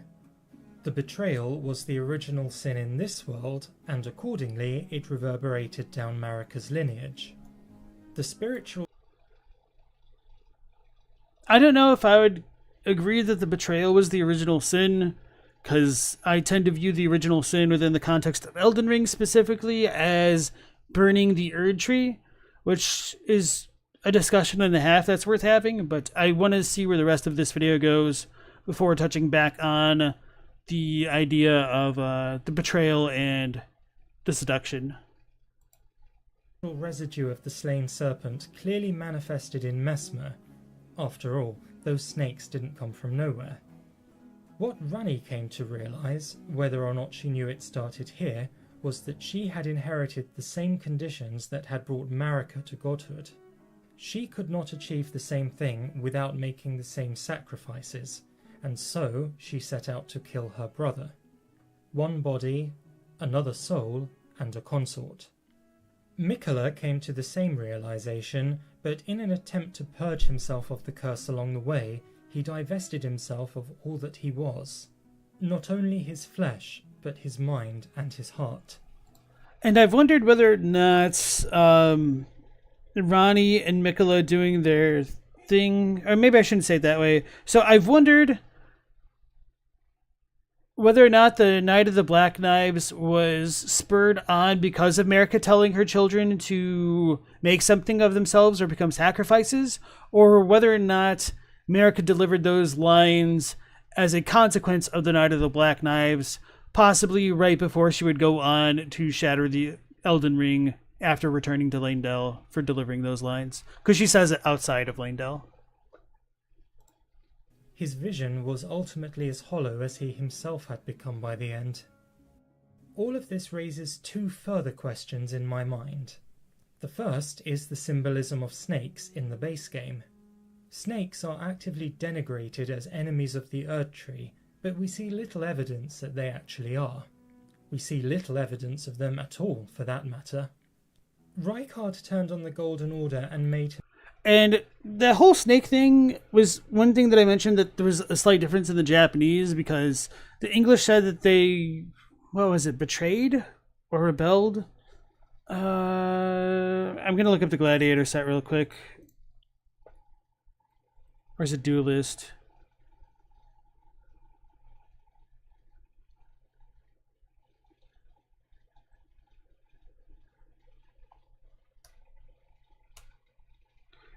Traitor. The snake is viewed as a traitor to the Erdtree, and the audience delighted in seeing these bronze effigies beaten and battered. So, as far as like the term traitor goes, the Japanese is just Hangyakusha, which is, it can mean traitor, but more specifically, it can mean rebel. So, the reason why I think this is important is because, to make my constant Star Wars analogy, I don't think it would be fair to say that the rebellion were traitors to the Imperial Empire, because they probably felt as though they were never part of the Empire, whereas the Empire would disagree. So maybe this is just one of those disagreements of perspective, but nonetheless, to be a traitor implies that you would have had to have been on the same side originally. And before the context of the DLC, we didn't really have enough in the base game for me to be certain that traitor was the more accurate translation for this term. And now thinking about the term traitor and whatnot in the context of the DLC, the fact that the duelists were fighting them would mean that it was during Godfrey's time. So before Mesmer went to go and do the crusade, essentially. At the very least, the concept of dueling continued within the Shadow Realm, and it implies that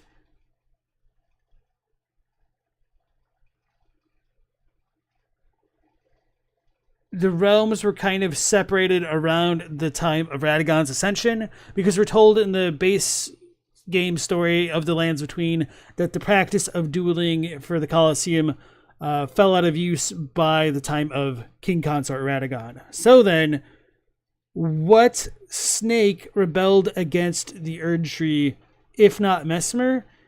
It could still be Mesmer, but in what regard did he rebel against the Erdtree then? And maybe it's a different tree or a different snake entirely, because it seems as though Mesmer is following America's orders pretty willingly, although that might have been after he had to be put in his place for whatever reason. Throne, nice to see you again. Why did Ronnie need to burn like the ceiling trees? So she might have killed herself to do something similar to Mikola by divesting herself of her body and everything that came before, but it really sucks that we don't really have any insight as to why she conducted the Night of the Black Knives, other than a potential conspiracy involving Marika and her desire to become the god of the New Order.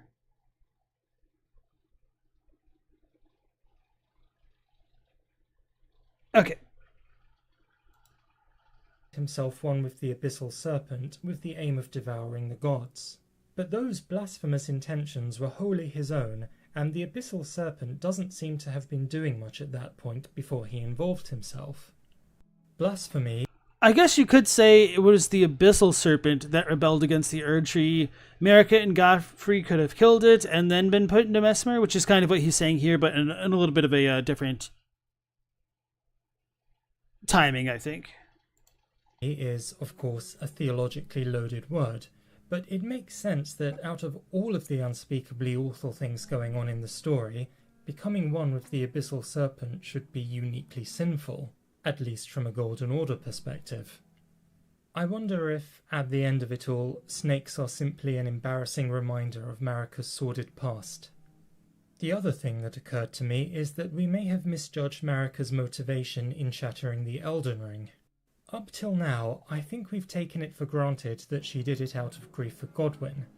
But Not me. I think she had to do that because Deathroot was infiltrating her tree, and she didn't want the Rune of Death back in the Erdtree and or the Elden Ring. Right of the Gate adds some important context to her decision. Marika knew exactly what was involved in attaining godhood on one's own terms, and she saw that Ranni was coming alarmingly close. It doesn't make a great deal of sense for Marika to have shattered the Elden Ring just because of Godwyn's death, because it only weakened her position. In the context of what we now know, it looks more like a desperate gamble to thwart those efforts and maintain her order, and to an extent it worked, although not exactly. Yeah, I would disagree with that because it doesn't make sense for her to call Radagon the Leal Hound of the Golden Order and to rebuke him for not being a god, because to me that makes it sound as though Marika believes Radagon was trying to usurp her position, and so it's a little bit odd to me to place the blame on Ranni's actions when Marika addresses Radagon more specifically. Maybe Radagon plotted with Ranni to overthrow Marika. That'd be wild as hell, to be honest. But anyway, the other thing that I wanted to say about that point was that we have the lines from Marika telling her children to become lords and become gods. So that is also a big reason for me to press X to doubt on this thought right here. Exactly as she had planned. The player character ultimately wins out, but in truth, her world had already started to unravel. Back when Marika walked through the gates, she was exiting her old life as much as entering a new one, but the seeds of her undoing were already sown in her making. Miquella tried so hard to distance himself from her mistakes that he ended up repeating them. Through it all, the gates stand there so impassively, waiting till the next person decides to make themselves a god. They should be careful what they wish for. Who knows, perhaps when the next tyrannical Elden Lord aspires to godhood, the gates will lead us into the next chapter of Elden Ring. My own Final feelings thoughts about the Gates of Divinity changed a few times as I made this video. This subject was one of the burning mysteries which I knew I wanted to tackle as soon as I finished playing, so I came to this with a kind of impatient eagerness, having initially felt a bit frustrated that after teasing us with all these grand revelations in the trailer, that they didn't ultimately give us just a little bit more red meat than they did. I have to... It sucks, but it's true. I have like really mixed feelings about this because on like one hand, I'm glad that they have a similar feeling to me about the lore, but it also just kind of sucks in general. And I can't exactly call it bittersweet. It's like bitter almost, but there's still a kind of a bittersweet consolation within it. To be fair to FromSoft, we learned a lot about Marika's backstory and motivation, and those are the salient points in the story they're actually trying to tell. And I'm not so sure about that, or maybe I just read it a bit differently. As a lore community, we do need to be mindful of getting too caught up in the side details. Focusing too much on minor points leaves us liable to, so to speak, miss the picture for the frame. Still, this is a significant world-building element, and a few more crumbs of information could hardly have spoiled anything. I do want to say that I think that remark about the side information is a little bit ironic considering the entire video like opens up with examining the architecture of Anir Lim and Bel'Yarat, which, don't get me wrong, I think there is some validity to the approach, but just like with that final closing thought is just funny to me. It would have made for a more satisfying, or at any rate less frustrating, ending. That said, I'm beginning to doubt even myself on that point. It's often been noted that amongst the many references to Berserk made in Elden Ring, Miquella has a lot of similarities to Griffith, who undergoes a similar transformation. The precise nature of it is different enough for us to disregard it as a like-for-like comparison, But the point I want to make is that the process is described in very explicit detail. Yo, actually watching him go up the stairs at the buddy makes me almost wonder if this is meant to be a co-op area. Just because it seemed like the tracking wasn't super deadly for once. Having read through that, I was surprised by how underwhelming it was to have everything laid out so clearly. In fact, it demonstrated some of the worst traits of fantasy writing. As a fiction trope, it's nearly impossible to describe the mechanics of divine mysteries without bordering the ridiculous. Not knowing how things work is, in most instances, more tantalizing and fun than knowing could possibly be satisfying. We've now... And that's true, I think, to a large extent, but I think good authors tend to straddle the line, because the more you know, the more it can enrich the setting, but if you explain too much, it can also turn off a lot of readers whose expectations might be betrayed from what they learn. And I think probably the quintessential example of that would be like the Star Wars series. I almost called it the trilogy because in my mind it's only a trilogy. But anyway, like the origins of Darth Vader were way more tantalizing when you only had the original trilogy to work off of, because you have this dude who has like superhuman powers and he's just an evil guy, and it's like, what is his deal? Like, what is like his ultimate goal other than becoming like the emperor and overthrowing the emperor? Like, why are they turning this way? Like, why are they against the Jedi? How is he Luke's father? Like, what was his story about? And the more we learned, the kind of more disappointed I became. Not necessarily with the ideas of the stories, but I think like the execution could have used refinement to be a lot better. And I'm not talking about like the newest trilogy. I meant like the prequel trilogy. I think could have been set up much, much better. But I don't want to go too much further on about Star Wars of all the things. My point is, once the Force got reduced to midichlorians, it really lost a lot of its charm. I can say that much. We never needed the prequels. The prequels are very rarely successful. It depends on how they're done, but I'm trying to think of like a fantastic prequel. Anyway, I'm going to move on from that. Maybe Gurm added too much detail. And then True Connoisseur said, in the story trailer, could Marika be reaching into Hornsent Inquisitor robes? So I don't think you mean that literally. I don't think you're trying to say that it's like literally the robes that we see, but probably a more general robe that belonged to the Hornsent. And if that is your question, I would think so, yes. And Captini said, Star Wars is a great example about how sequels change the original work. Darth Vader is not supposed to be Luke's father originally. Well, I mean, they had that in... Hold on. Oh, okay, you mean like the original trilogy's sequels. Okay, so A New Hope's sequels. I get what you're saying now. Sorry, the damn franchise has so many prequels, it's a little bit easy to misconstrue what you mean by that. I can see what you mean by that. But to be fair, like, it seemed like the producers kind of kept George in check and made a better product out of what he was originally working with. Or so I've been told. But okay, let's go on with the rest of the video. Peeled back enough of the mystery that I no longer feel actively frustrated, but I also feel like any additional explanations might start to detract from the enjoyment. And so, there it is. The Gate of Divinity, explained at least in broad terms. We know more or less what it does.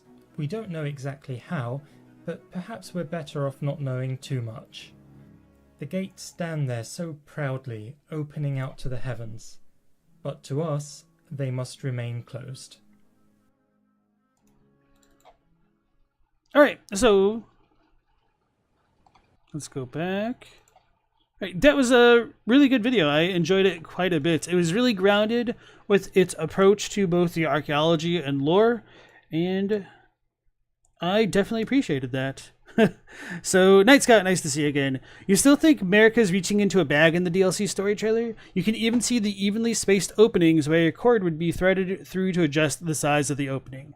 Yeah, I could see what you mean by that, especially with like the kind of slits on what many would regard as like the eyelid.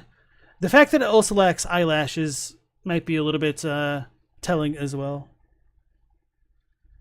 Yeah, so I quite enjoyed myself with that video. I'm definitely eager to look at some of Eric's other stuff.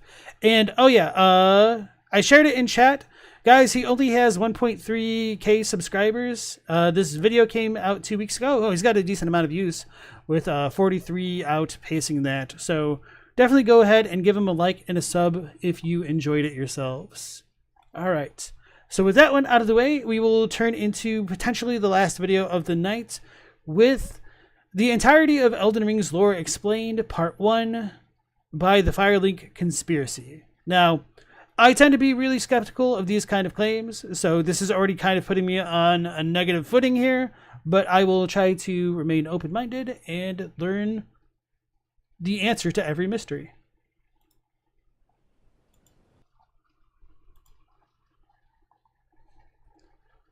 All right, here we go.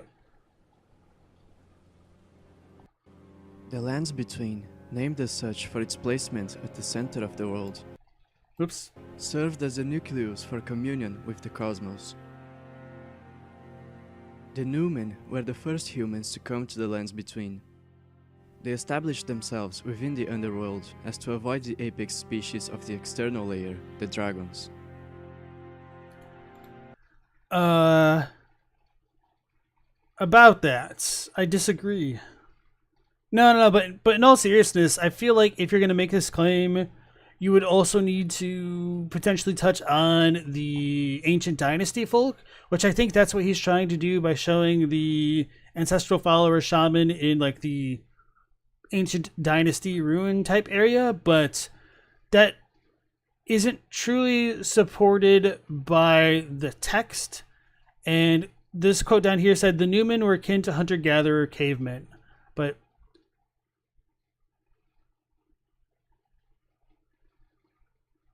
he might be trying to talk about the origins of the Numen even before like America and the shaman village existed, but it does really bother me like right off the get-go that this stuff is so unsubstantiated by the text and it hasn't been presented as opinion.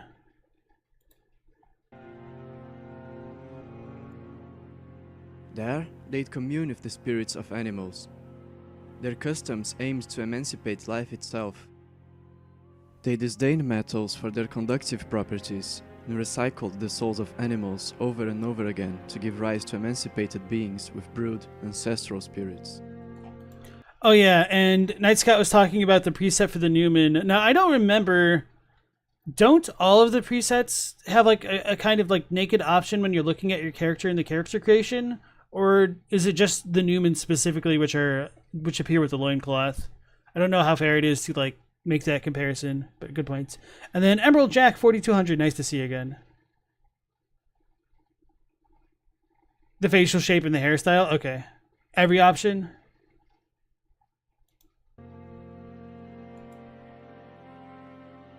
I guess I should read this. Let me back it up. Over and over again to give rise to emancipated beings with brood, ancestral spirits. This is why both the Numen themselves and the ancestral spirits look undead, and why Numen are scarcely born. So yeah, he is trying to definitively state that the ancestral shaman or ancestral followers are Numen, which it's a choice.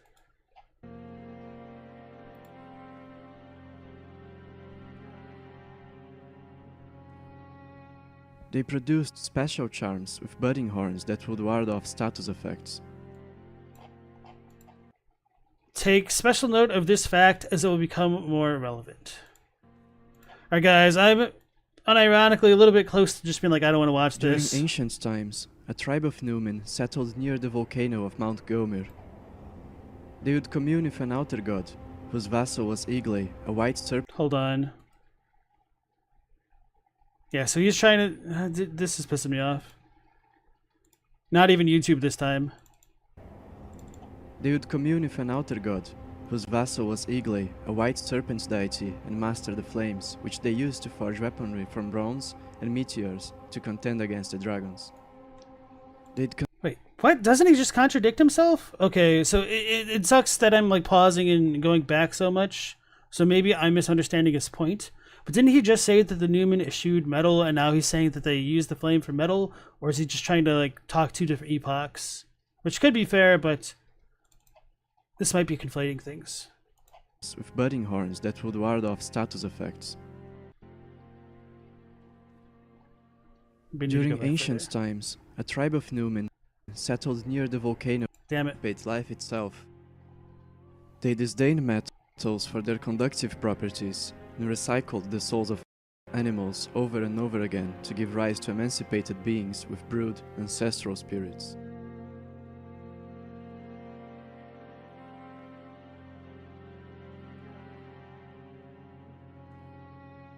They produced special charms with budding horns that would ward off status effects. During ancient times, a tribe of Newmen settled near the volcano of Mount Gomir. They would commune with an outer god, At least he says a special tribe of Newmen, but whose vassal was Igle, a white serpent deity, and master the flames, which they used to forge weaponry from bronze and meteors to contend against the dragons. They'd consume human flesh to gradually grow in size, some reaching titanic proportions. alright guys, we're gonna watch a new video. And I disliked it because I don't like it. Moving on. We will check out, I probably need 2 videos. Let's see if we have something. How long do we need? Maybe around a half hour in length.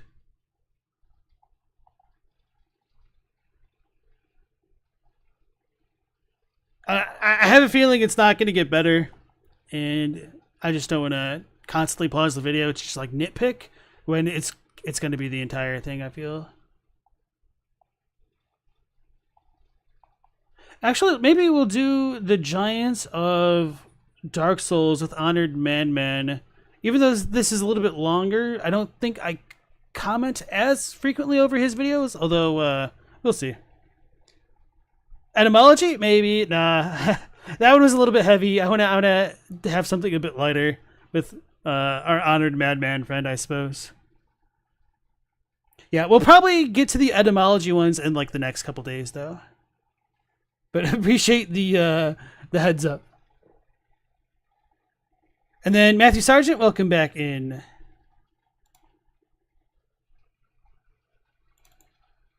The Giants of Dark Souls Explained. Giants are no ordinary barbarians.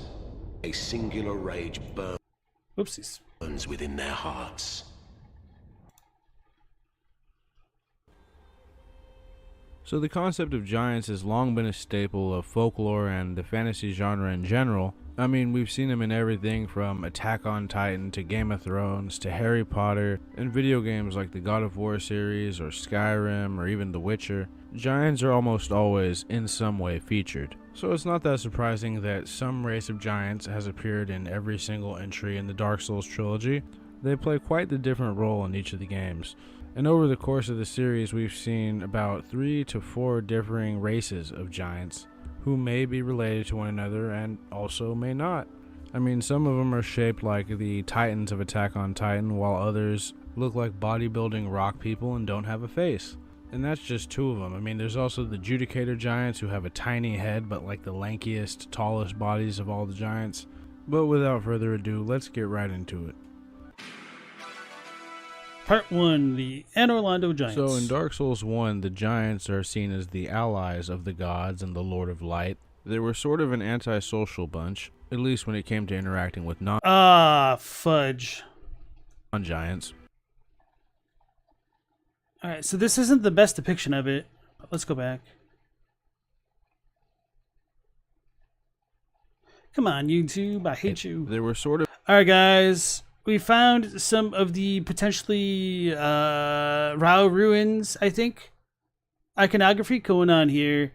I wasn't going to talk about like the whole Gothic architecture, but I think this pattern appears in Elden Ring. Am I going to have to go back through Dark Souls to check? Sort of an antisocial bunch, at least when it came to interacting with non-giants. These giants were viewed as skillful artisans, legendary blacksmiths, and fearsome warrior sentinels, though they were almost always a few words. And many can be seen acting as sentries in the holy city of Anor Londo. Now, yeah, as we all know, those are all illusions and not real knights. I think it's safe to assume. I don't know how illusory they are, or even... Oh, no, I guess these dudes are technically illusions, because they disappear. Don't some stick around even after it turns to night?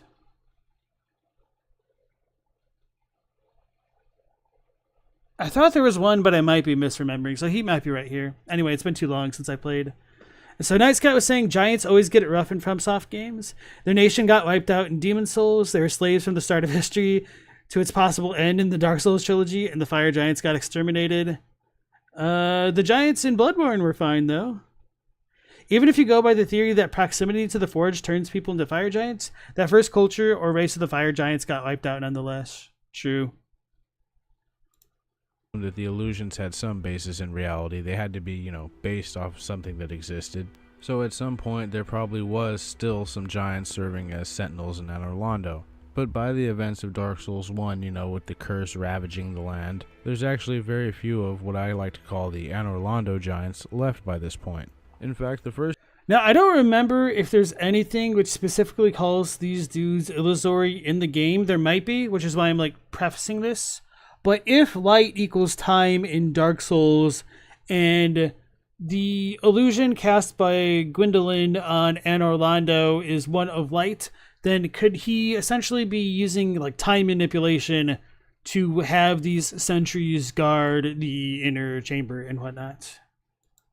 First three giants you meet in the game are in Sin's Fortress. Now, it's tough to say if these guys are workers or just slaves, but you can tell from their armor that their position of status has somewhat dwindled over the years. No more golden armor, and it also looks like they're in chains as well. Now, the chains could be there to keep them doing their job in Sin's Fortress. I mean, the fort's whole existence is to test people to see if they're worthy enough to enter Anor Londo, so they're still doing the Lord's work. It's just unclear whether it's willingly or not. And the work in question generally just meant keeping the traps loaded, making sure one of them was always on duty to load stone balls for the stone ball trap, and of course, last but not least, to hurl giant exploding fire bombs at any intruders. Now, I've never tried to fight the Iron Golem with these guys still alive throwing bombs at you, but I can't imagine it's easy, even with Black Iron Tarkus. But at least they don't respawn. I think the only one that does respawn is the one that loads the stone ball trap. It's also worth noting that their armor is exactly the same as that of the friendly giant blacksmith we meet in Anor Londo, so it's not like it's like a slave outfit or anything. It's just a more rustic looking than that of the golden armor of the giant sentinels. And then, of course, he'll probably get into it later in the video, we have Hawkeye Go, who was kind of pooped on by the local yokels by essentially blinding him, which you gotta imagine how stupid that is. You're gonna blind a sniper capable of bringing down dragons because you dislike him? Bro, he was like the second dragon slaying goat. Stupid local yokels. The giant blacksmith also makes. And man, everybody loves... Hey guys, we found the Divine Not Gate. even just the player base, but other characters too. He had a lot of friends and he was considered very memorable. So memorable, in fact, Andre of Astora, thousands and thousands of years and cycles later, still remembers his old friend the giant blacksmith and is very saddened to hear of his passing, but not very surprised given how long it's been. Now the Anor... Which is funny because Miyazaki said that this Andre is not the first Andre, and he's just of the clan of Andre. And it's even funnier because Andre, in some of the earlier drafts of DS1, was supposed to be the son of Gwyn. And whether or not he was the guy that lost the annals is debatable.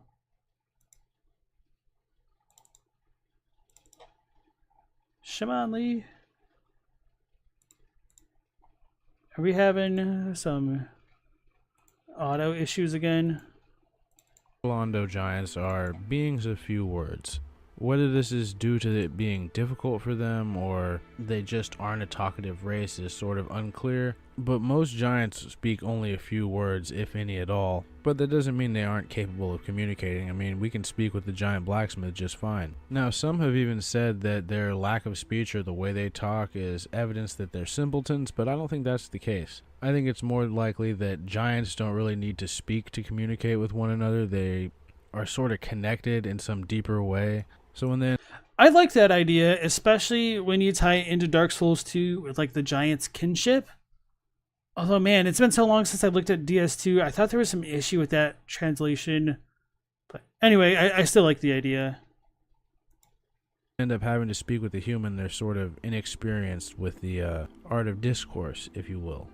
And at the end of the day, most of these giants didn't really need to speak much. The blacksmith only spoke more than the other giants because he was the blacksmith of the gods. This probably forced him to learn the common tongue and communicate likely more than he probably wanted to. And as for the others, they did their jobs well enough without needing to speak. But there was one anomaly of the Anor Londo giants that was actually very talkative, very articulate, and was also a good friend of our dear giant blacksmith. Goff. Okay, so I did double check the giant's kinship. It's Kyoji no Kyome, and Kyome means like residence. If anybody has like read or watched Soul Eater, like they do Tamashi no Kyome, so it's like their souls resonate and then they get like a bunch of power. So kinship is a weird way of saying it, but I guess like nonetheless the idea of the giants potentially resonating with each other still works out pretty well, I think, with the Japanese text. I'm of course talking about Hawkeye Goff, who I talked about a little bit in the last video, one of Gwyn's famous 4 knights and the leader of his dragon archers. Now, Goff could talk your ear off. This guy really has stories for days, and his social nature was probably in no small part due to him being the captain of a company of archers under the service of Lord Gwyn himself, fighting side by side with the Silver Knights no less, and other famous dragon slayers like Ornstein, and he probably even fought alongside the Nameless King for a while too, or maybe even against him after he turned his back on the gods in favor of the dragons. But being the leader of the archers in the war with the dragons likely called for someone to be able to give orders, to be able to improvise in battle, you know, having to come up with plans on the spot in the heat of battle and then putting those plans into action. If the other giants are indeed simpletons like some of the theories say, then Goff really was the outlier, because I mean it would take a pretty high intellect to be able to lead in a war against literal dragons. But yeah, I think his service in the war and his, you know, having to lead men in battle is why he's so talkative now. I mean, how could he not be? I imagine the soldiers that served under him probably loved him. I mean, how could you not? Well, the whole blinding thing. I don't think that was done by his soldiers, but what a bunch of assholes if it was. Anyway, Lone was asking, is it lost to the annals of history like a hyperbole? Because you've listened to many people talking about the Nameless King like he lost an item called the Annals of History. Okay, so for anybody in the chat who might not be super familiar with the Dark Souls lore, whenever I say that the Nameless King lost the Annals of History, I'm being very tongue-in-cheek, because at least for me, like my community, it's probably one of like the most well-known localization goofs of the Dark Souls series, in that, hold on, what items even say it? Isn't it a weapon? I'll look it up for you guys. Whoops, that's not it though. Let's just go to the items.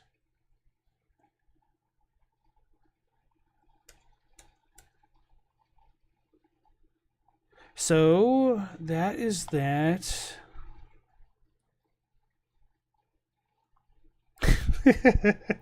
Okay. It just kind of makes me laugh every time. So, the Ring of the Sun's Firstborn says, Lord Gwyn's firstborn, who inherited the sunlight, once bore this ancient ring, boosts the strength of miracles. Lord Gwyn's firstborn was a god of war, but his foolishness led to a loss of the annals and rescinding of his deific status. Today, even his name is not known. So, the way the English is written, there's, in my opinion, no real other way to read this than he lost the annals of history.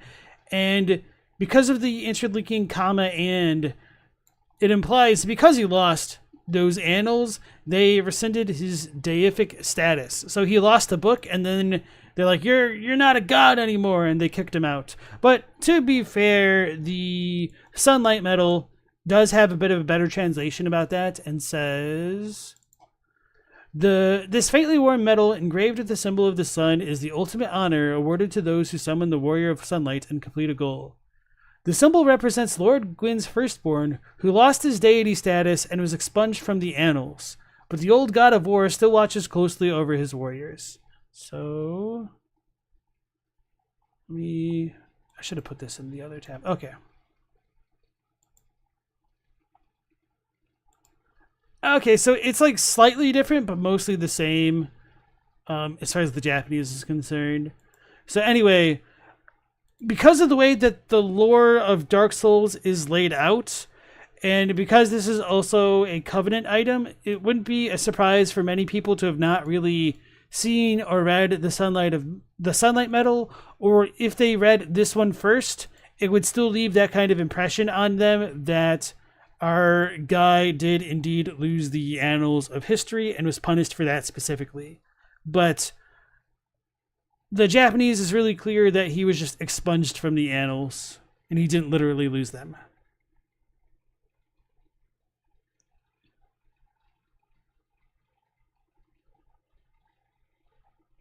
Guy called Hawkeye, you happy? What's new?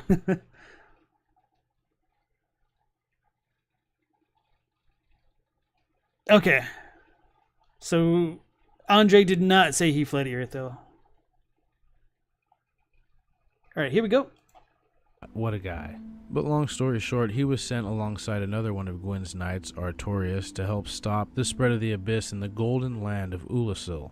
And we all know what happened there. It was sort of like the movie Fargo, in that nothing went as planned for this dynamic duo of knights.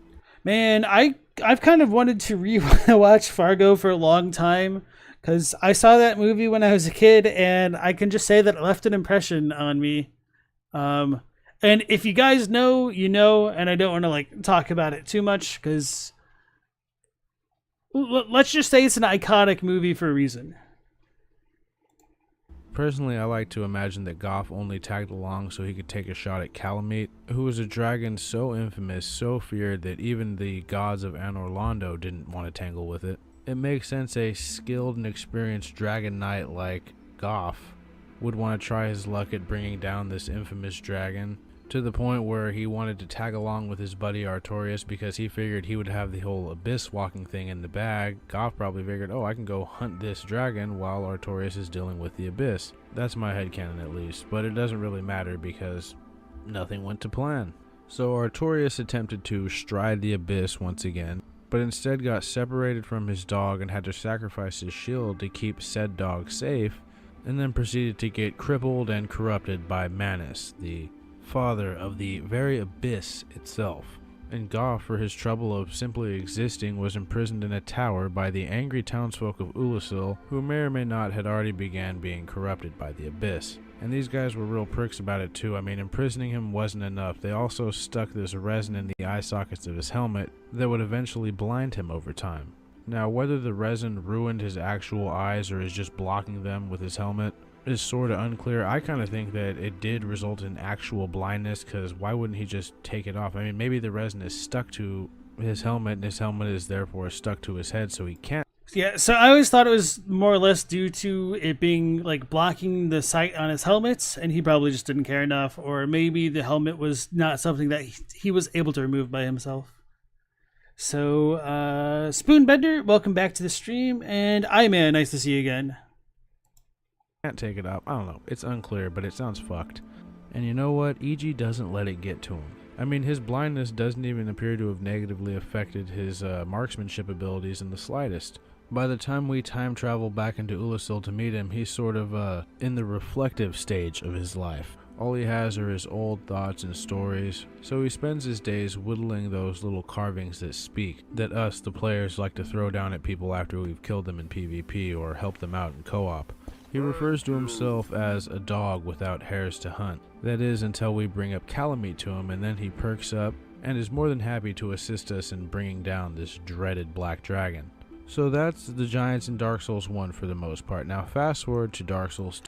And one of my favorite things about Gov's dialogue there with the dragons is that he said, maybe I should look it up directly because I don't remember the exact particulars. It's gonna take me a minute to find it, I think.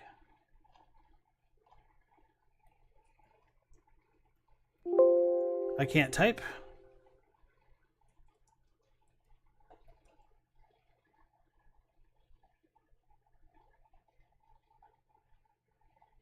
Right. Gotta find the relevant passage. Okay, so this is one of my favorite bits of the lore of DS1. Hello there, what of Calamite? He is an ancient dragon. Skyward or no, he will not be put down easily. The dragons shall never be forgotten. We knights fought valiantly, but for every one of them we lost 70 of our own. Exhilaration, pride, hatred, rage. The dragons teased out our dearest emotions. So the fact that emotions literally get brought out of the men, and particularly ones like hatred or resentment, this is hatred, is, it might be relevant because these emotions are born of the dark, and they're literally what make men men. So I've wondered if the conflict with the dragons also teased the darkness out of men and kind of made disparity stronger as a byproduct of such wars. But that's a little bit of headcanon, but I do think the idea is sound regardless. 2, and we have a whole new race of giants. Part 2, the giant invasion of Drank Lake. Oh, it's a little bit loud. Hold on, let me turn it down. Or at least it appears to be a whole new race of giants unrelated to the Anor Londo variants. They might possess a few similar traits to their cousins over in the City of Gods, but they appear to be a wholly different species of giant. I suppose you could probably tell that much by their appearances, but these new Dark Souls 2 variants don't appear capable of speech, whereas the Anor Londo ones were capable of minimal speech. They do, however, possess the ability to roar, and it's been theorized by some that these Dark Souls 2 giants possess some sort of telepathic communication or relationship with one another, but we'll get into that a little bit more later on. Now, these giants play a pretty significant part in the overall story of Dark Souls 2, but a lot of what they did happened before the events of the game. So there was once a king who supposedly beckoned the dark, whose name was Vendrick, and he was quite the conqueror. He would build the kingdom of Dranlaik with the help of the remnants of other fallen kingdoms in the area, and situate himself as king. Now, it wasn't long before a woman named Nishandra showed up on his doorstep, and made short work of seducing the new king. She would then use her massive power and influence as both the queen and also a child of the abyss to compel Vendrick to take something from the giants. Now, it's unclear what exactly this was. Some people speculate that it was the Ashen Mist Heart. Other people think it was the giant's kinship. I kind of think it could have been the Throne of Want itself. But honestly, who knows? Nishandra was a daughter of Manus, a fragment of the primordial man himself, reborn as a new being, a sort of offspring, if you will. And she was born of her father's want.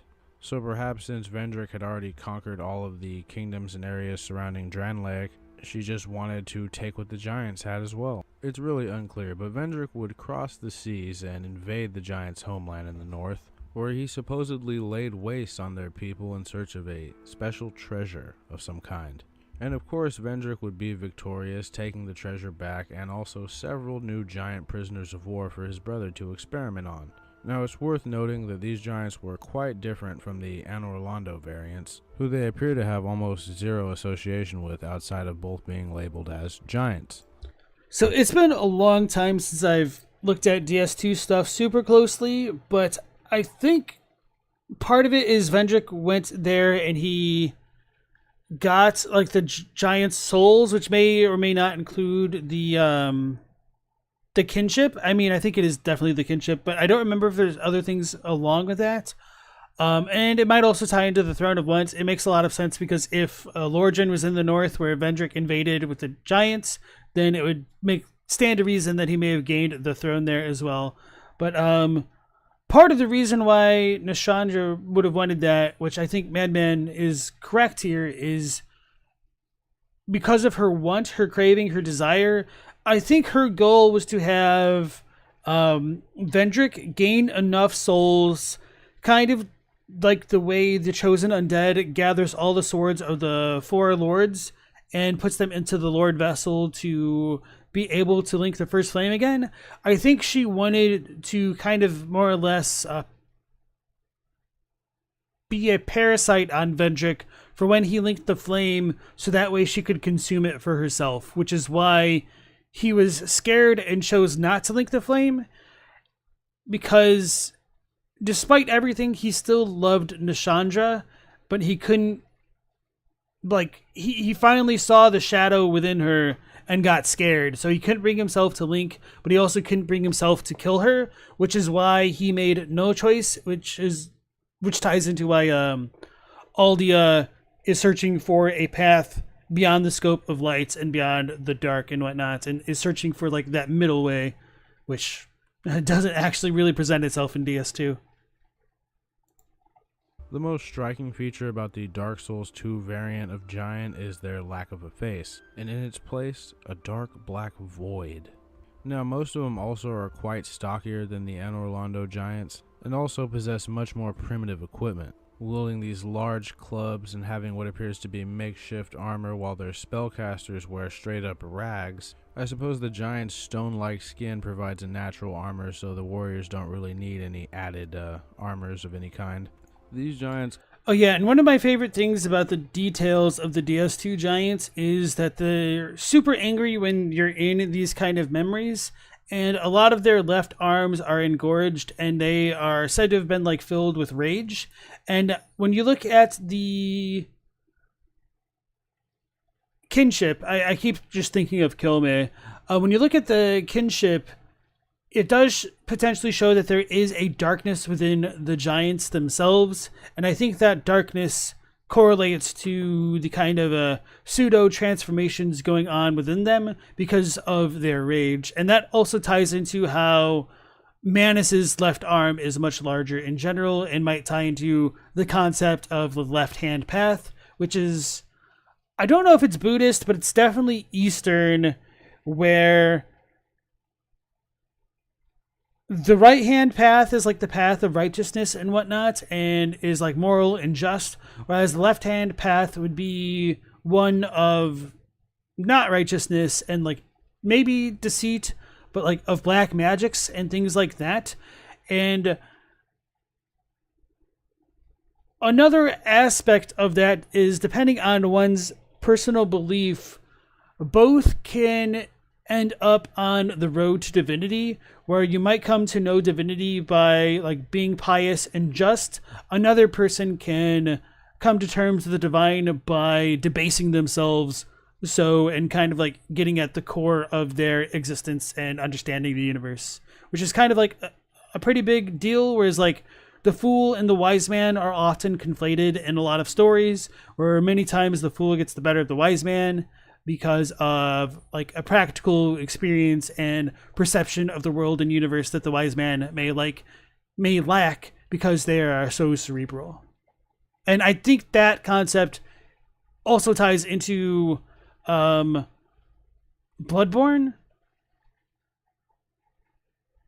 Man, I need to like double check the Bloodborne one, because I've brought up this damn quote like a lot, but I can't remember what it is. I think it's because of Madman. It might be the Madman set. That's probably what it is now that I think about it. Why did it take me so long to remember this? Okay.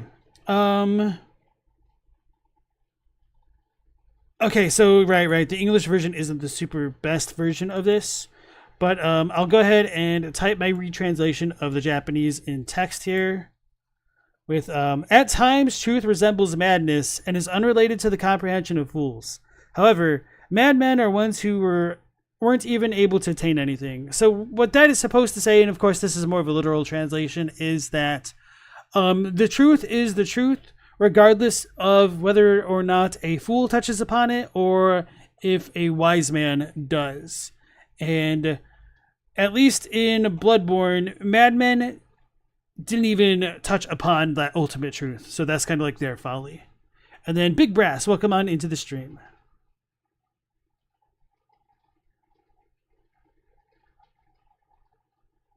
Night Scout said, you think DS2 hinges on key factual details becoming unknown to history even for the major plot characters? I agree. Nashandra herself doesn't seem to know that she'd just be fuel for the flame. So I would disagree with that. I think Nashandra is aware of it, but the tragedy of the dark and fire is that even though you'll know you'll get burned, you reach out to touch it nonetheless. And that is kind of paralleled with the way that the Witch of Islith goes on to create the Chaos Flame, which is her undoing and eventually essentially turns her into that lost sinner. And what else? It's in a lot of the pyromancies. I'm trying to think of a good one. Hold on, was that it? Oh, maybe it's something like Allure.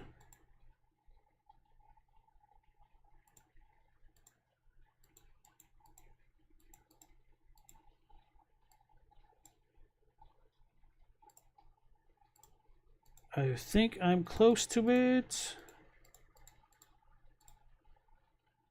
Oh, okay. Maybe it's not this version of it.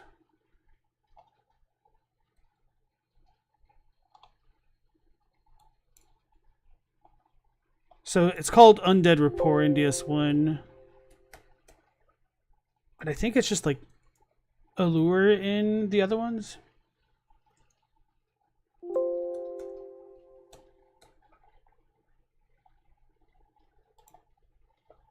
Maybe it's in Dark Souls 3.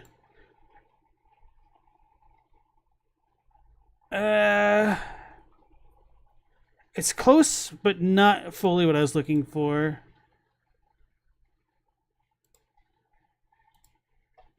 Anyway, I guess I'll just talk about this one. So, rapport, the living are lured by flame, and this tendency is elemental to the art of pyromancy. Moths to a flame, I know that shows up somewhere, but that might not be entirely what I'm thinking of, but I'm sure you guys pick up what I'm putting down. I think it might also be in, what's his face? The pyromancer in DS1? It's not Lawcheck, it's not Griggs, it's not Domhnall. There's too many names. I think he has something to say about it. Or is he?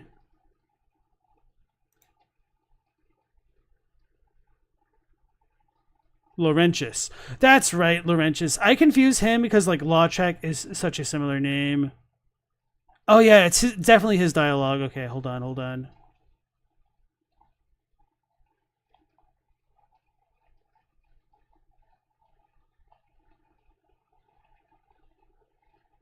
Okay. My teacher, whom I imagine still resides in the Great Swamp, had a funny way of putting it. He said that pyromancy is the ultimate fantasy. We are born into the dark and warmed by fire, but this fire we cannot touch. Those whose fascination with fire persists learn to hold it in their own hand. He had a way with words, the withering old frog. So this is a little bit different in the Japanese.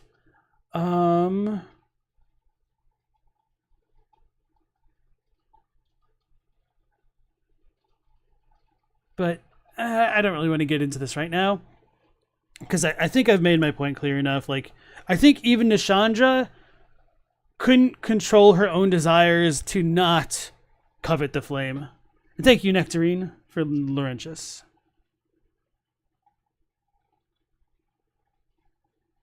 All right, let's go back in. And then, yeah, Big Brass talks about the left-hand path showing up in Sekiro as well with the Demon of Hatred, which is a good parallel. And yeah, that definitely does show up in European cultures too, with the sinister hand, the left hand. Come in a few different variants. The most common is stocky and not really much taller than the player. They're either armed with a club, unarmed, or are in possession of spellcasting bracelets. The other variant is noticeably taller than the one we just talked about, and are generally a lot less common. They possess the same overall build with the giant shoulders as the smaller variants, but appear to stand more upright and are just generally much taller. As for weapons, these guys are almost always power stancing 2 giant clubs. And as brutish and cavemanic as the equipment suggests their culture is, they're actually capable of some intricate craftsmanship as well. Now I'm mainly referring to the unique catalysts, if that's the right word, that the giant spellcasters use to cast spells. Now these guys wear these unique bracelets that are engraved with runes, likely pertaining to whatever element is they're casting. We've seen fire ones and poison ones, but I thought it was I didn't realize it could be related to the bracelets. That's an interesting idea. really unique because we don't really have access to any gauntlets or bracelets that can let us cast spells. The closest thing is the pyromancy hand, which is a literal ball of flame that we manipulate into various spells through pyromancies. And honestly, I think it's way cooler than using a staff. I mean, just put a couple bracelets on and fire, poison magic or fire magic. Definitely better than lugging a staff around all day. I mean, these giants were innovators. Now, after Vendrick returned home from taking his prize from the giants, he handed over a bunch of the prisoners of war to his brother Aldia to experiment on their souls, while Vendrick himself used whatever knowledge he stole from the giants to create the golems, and with the golems he built Dranlaic Castle, one of the more beautiful castles in the entire series, and a fitting capital for this great kingdom. Now, while Dranlaic was settling into a dark-like peace, the giants were plotting their revenge, and it wasn't long before they hit the northern shores of Dranlaic in full force, arriving by longship and led by their giant lord, the venerable king of the giants himself, who stood much taller than all of his kinsmen and lacked the distinctive over-muscled out shoulders that the other giants possessed. And he was there to extract payment with interest from Vendrick for what he had stolen while pillaging their lands. Now, according to Captain Drummond, this invasion lasted for several generations, and legend says it was only stopped with the defeat of the Giant Lord at the hands of some unknown mysterious warrior. And I can imagine the rest of the giant host was either eradicated or sent back to their homeland. But the kingdom of Dranlaic was in ruins, Vendrick had fled his own castle out of fear of his wife, and the curse of the undead had finally began to take root on the land. Now, these giants were different from the Anor Londo giants in another way, in that when they died, they started to turn into trees. And from these trees, one might harvest the seed of a giant tree, which when consumed allows any invader to also be attacked by enemies. It's pretty useful. I mean, it's really situational. I think the only time I've ever effectively used one was with Malin in Broom Tower when he tries to lead you into that trap, but it worked. He ran down there and promptly got killed by every enemy. Anyway, though, I'm getting... So, the Seed of a Tree of Giants is probably one of my favorite items in the entire franchise. There is a little bit of a difference in the Japanese, although it's not substantially different, but, well... Yeah, it's a bit of a kind of big flavor difference, I suppose, but it's really not that different in the grand scheme of things. So, when the giants fell, they grew into great trees. Death is not the end, for anything that has ever once lived remains part of a great cycle of regeneration. It should be like rebirth, but whatever. But what of those outside the cycle? So, the Japanese for that is more like, but for those who leave the cycle, just where the hell do they go? And it's kind of like left as a kind of a bit of a leading question, which implies that the giants leave the cycle by becoming trees, which hints that the way to overcome the cycle of light and dark is to go off on this different path, which I think ties back into like the path of the dragons, and going back into Go imparting his emotions into his little sculptures. I've wondered whether or not he's literally imparting his emotions because they're dark things into his little carvings, so that way he ends up becoming a tree and kind of like he trans the cycle himself by doing so. But that is also a bit of my headcanon there. Off track. These giants turn into trees when they die, because death is not the end, for anything that has ever once lived remains a part of the great cycle of regeneration, which is a direct quote from the description of the seed. Now that does hint to us that these giants are still technically alive, they're just in a different stage of their existence. They still possess all of their memories, which we can temporarily explore, and actually witness the giants' invasion of Dranlayak firsthand. In fact, it's So Night Scott says, to them, it sounds like the giants are part of the cycle by being reborn as trees, but those outside of the cycle might be humans who turn into zombies, then burned at bonfires. So part of the reason why I say they escape the cycle is because in the intro for DS1, we're told that there's gray crags, rocks, and arch trees, and dragons, obviously. And so I think the giants turning into trees represents the type of arch trees representative of the timeless nature of the gray fog and whatnot. And even people in DS3 start turning into trees eventually. So I think it all comes like full circle. through exploring these memories that we learn just who it was that defeated the Giant Lord. And to the surprise of probably absolutely no one, it was us, the player. Now, we may have defeated the Giant Lord, but we didn't kill him. He was so strong that he survived our encounter, but ended up in prison deep beneath the fortress he once laid waste to. They also impaled him on a pillar for good measure, just to keep him out of the way.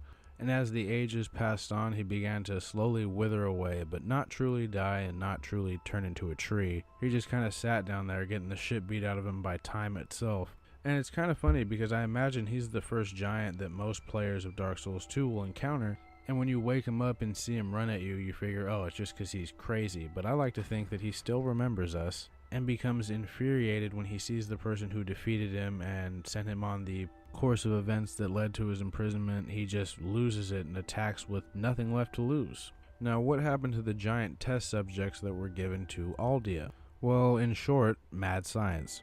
But to really get into the nitty-gritty, he experimented on their very being, on what made them tick, on their very souls themselves. And for lack of a better term, Aldia got wacky with it. He made random giant versions of regular-sized monsters like the Basilisk. I mean, Aldia and his guys are the same people that turned a group of Ferosan lion knights into actual lion people just for shits and giggles. And I mean, it is pretty funny. But I don't think the And as far as that is concerned, technically there's not anything which says that explicitly, but I think that's probably one of the easier inferences to come to as far as the lore is concerned. Ferosans are very fond of their transformation, but after what looks like one failed attempt, Aldia actually managed to resurrect an ancient dragon using a giant soul. And this artificial ancient dragon would be imprisoned in his keep until it would be presumably let out, or maybe it escaped on its own, and find itself a home in the Dragon Shrine, where it provides the player with an ashen mist heart when visited that allows them to enter the memories of the giants through their corpses that have now become trees. It also allows you to view dragon memories and Vendrick's own memories as well. This sort of shows us that all giants possess some sort of innate connection to one another, but this connection also... And speaking about that innate connection to one another, it might be relevant that the giants are faceless, because in many ways, a face represents one's individuality. And so if they all lack a face, maybe it's because they're kind of all not individuals and more of like a collective. But, you know, that's pretty big speculation. Also seems to extend to whatever was resurrected with a giant soul, since the Ashen Mist Heart does in fact allow us to view the memories of a dragon. Now, this could also mean that dragons might have possessed a similar connection to one another, or it could just be a side effect of Aldia's experimentation. And I don't know how exactly, but I'm sure that some of this research was crucial to Aldia's creation of the Emerald Herald, also known as Shanalot, a name that itself is an anagram of the words Seath and Talon. Definitely some interesting connections there for another day. Now, that giant famously called the last giant, who was, as we explained, actually the... I never heard the Seath and Talon comparison, but that's interesting. The Giant Lord himself wasn't actually the last giant. There's actually two in a hidden room deep within the gutter in a little place called Black Gulch. Now, no one knows for certain how these guys got down here. I mean, maybe they fell down here during the war, but I like to believe that they were either escaped test subjects of Aldea's or discarded test subjects of Aldea's. Now, not much supports that other than the idea or the theory that Aldea was once the former owner of the Majula Mansion, but yeah, that's mostly just headcanon stuff. So it was said that these giants possessed a singular hatred for the land of Dranlek, but it was actually for King Vendrick specifically. In fact, their hatred of the king went so deep, it was a part. I wonder if that's a quote. That might be worth looking into, the singular part of the singular hatred. But I'll try to look it up. I have no idea where it is though. Of their very soul that persisted long after their death, and that hatred was so strong that it physically weakened Vendrick, or at least his defenses, to the point where we're actually able to fight his hollowed out form in a sort of fair fight. I mean, it's not like he's hard, it's just a tedious boss fight. Before I read the description, I used to think that he felt guilt when in the presence of a giant soul, but I think it's clear that the giants really do possess a singular hatred, and a really powerful one at that. Also, it's worth mentioning that in the original idea or plan for Dark Souls 2, the giants did in fact have faces, instead of the whole gaping hole thing that they have now. And the design decision itself wasn't changed until late in the development, so much so that you could actually see one of the original faces of the giants in the memory of Jay. But yeah, there it is, that's what they... I did not know that. That's also really funny. This reminds me of something, and I can't think of what, which is kind of driving me crazy. But anyway, hey Vorb, nice to see you again. Welcome back to the stream. It would have looked like if they had faces. Let me know which you prefer, the original idea for them to actually have faces, or the gaping hole in lieu of a face. The Goombas from the Super Mario Brothers movie? I don't know if I was thinking that, but that's certainly... yeah. That's really close now that you mentioned it that way, yeah.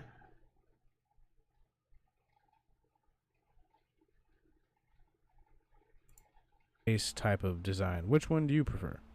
But now on to Dark Souls 3, in which we see the most diversity amongst the giant races, featuring what appears to be up to 4 different types of giant. Part 3, The Fate of the Giants. And welcome back in, John Paul Cochran. It does kind of look like Venom a little bit. Not enough tongue. The Orlando giants of Dark Souls 1 return, this time in an even rougher shape than we last saw them. It appears these giants, including our dear blacksmith, continued serving Gwendolyn and Anor Londo long after the events of Dark Souls 1. Shit, they might have even helped build the city of Irithyll beneath Anor Londo if they did indeed continue serving Gwendolyn after Dark Souls 1, but their fates would certainly Orlando, according to the subtitles. Change after the pontiff got to plotting. He apparently poisoned the dark sun god Gwendolyn and proclaimed himself pontiff of Irithyll of the Boreal Valley. Now, as you can imagine, this was probably met with some resistance from perhaps the Silver Knights and even the Giant Sentinels, but they were completely unable to stop him. And once in charge, he let everybody's favorite ball of slime devour the dark sun god, while making Irithyll a new hub for the infamous Cult of the Deep. He presumably immediately viewed the giants as a threat and had them enslaved. He even built a dungeon around the largest of the giants, making that poor guy the very first prisoner of Irithyll Dungeon. Quite the hellish place. And he would send the other 2 particularly large giants over to the Cathedral of the Deep, and one of these big guys actually managed to take revenge on one of the Drang overseers they had by eating him. Now, these 2 big fellas' job appears to have been to break down the human sacrifices sent to the Cathedral of the Deep by stomping them into a thick sludge so that Aldrich could eat them as he was on an all-liquid diet. I thought that was literally the giant's poop. The idea that he was squishing things together, that might make sense. I don't know. Now, I have a personal headcanon about the 3 particularly large Anor Londo giants found throughout Dark Souls 3, and that's basically that these are the oldest of the giants. I like to think that they never stopped growing and that these guys have been around since perhaps the Age of the Gods. And look at them now. Now, after the pontiff took over... Don't you, pick up dung from this area? Is that why I thought that? The giant blacksmith was unfortunately killed, either during Sullivan's initial assault of Irithyll or after he took over. Perhaps the giant blacksmith refused to serve under Pontiff's new regime and was summarily executed. Personally, I think the blacksmith did serve under the new regime at least for a little bit, perhaps until he saw the descendant of his good friend Goff also put in chains. This is obviously all headcanon, but maybe the giant blacksmith organized some sort of riot amongst the giant slaves. Personally, I like to imagine a last march of the Ents type of scenario taking place, but in this particular instance, or proposed instance, most of the giants ended up getting cut down in the process, with only one of them managing to escape. The rest were presumably left at the mercy of the giant-hating Drenleg descendants, the Drang Knights, who kept a cold boot on the giants' necks. Yeah, thinking about that timeline of continuity,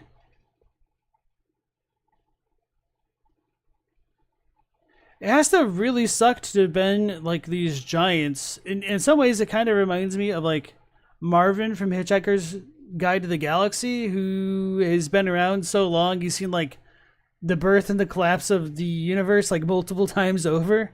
Whereas like these giants, if they were from Anor Londo, may have seen like so many linkings of the flames by the time of Dark Souls 3, and yet nothing ever really changed for them.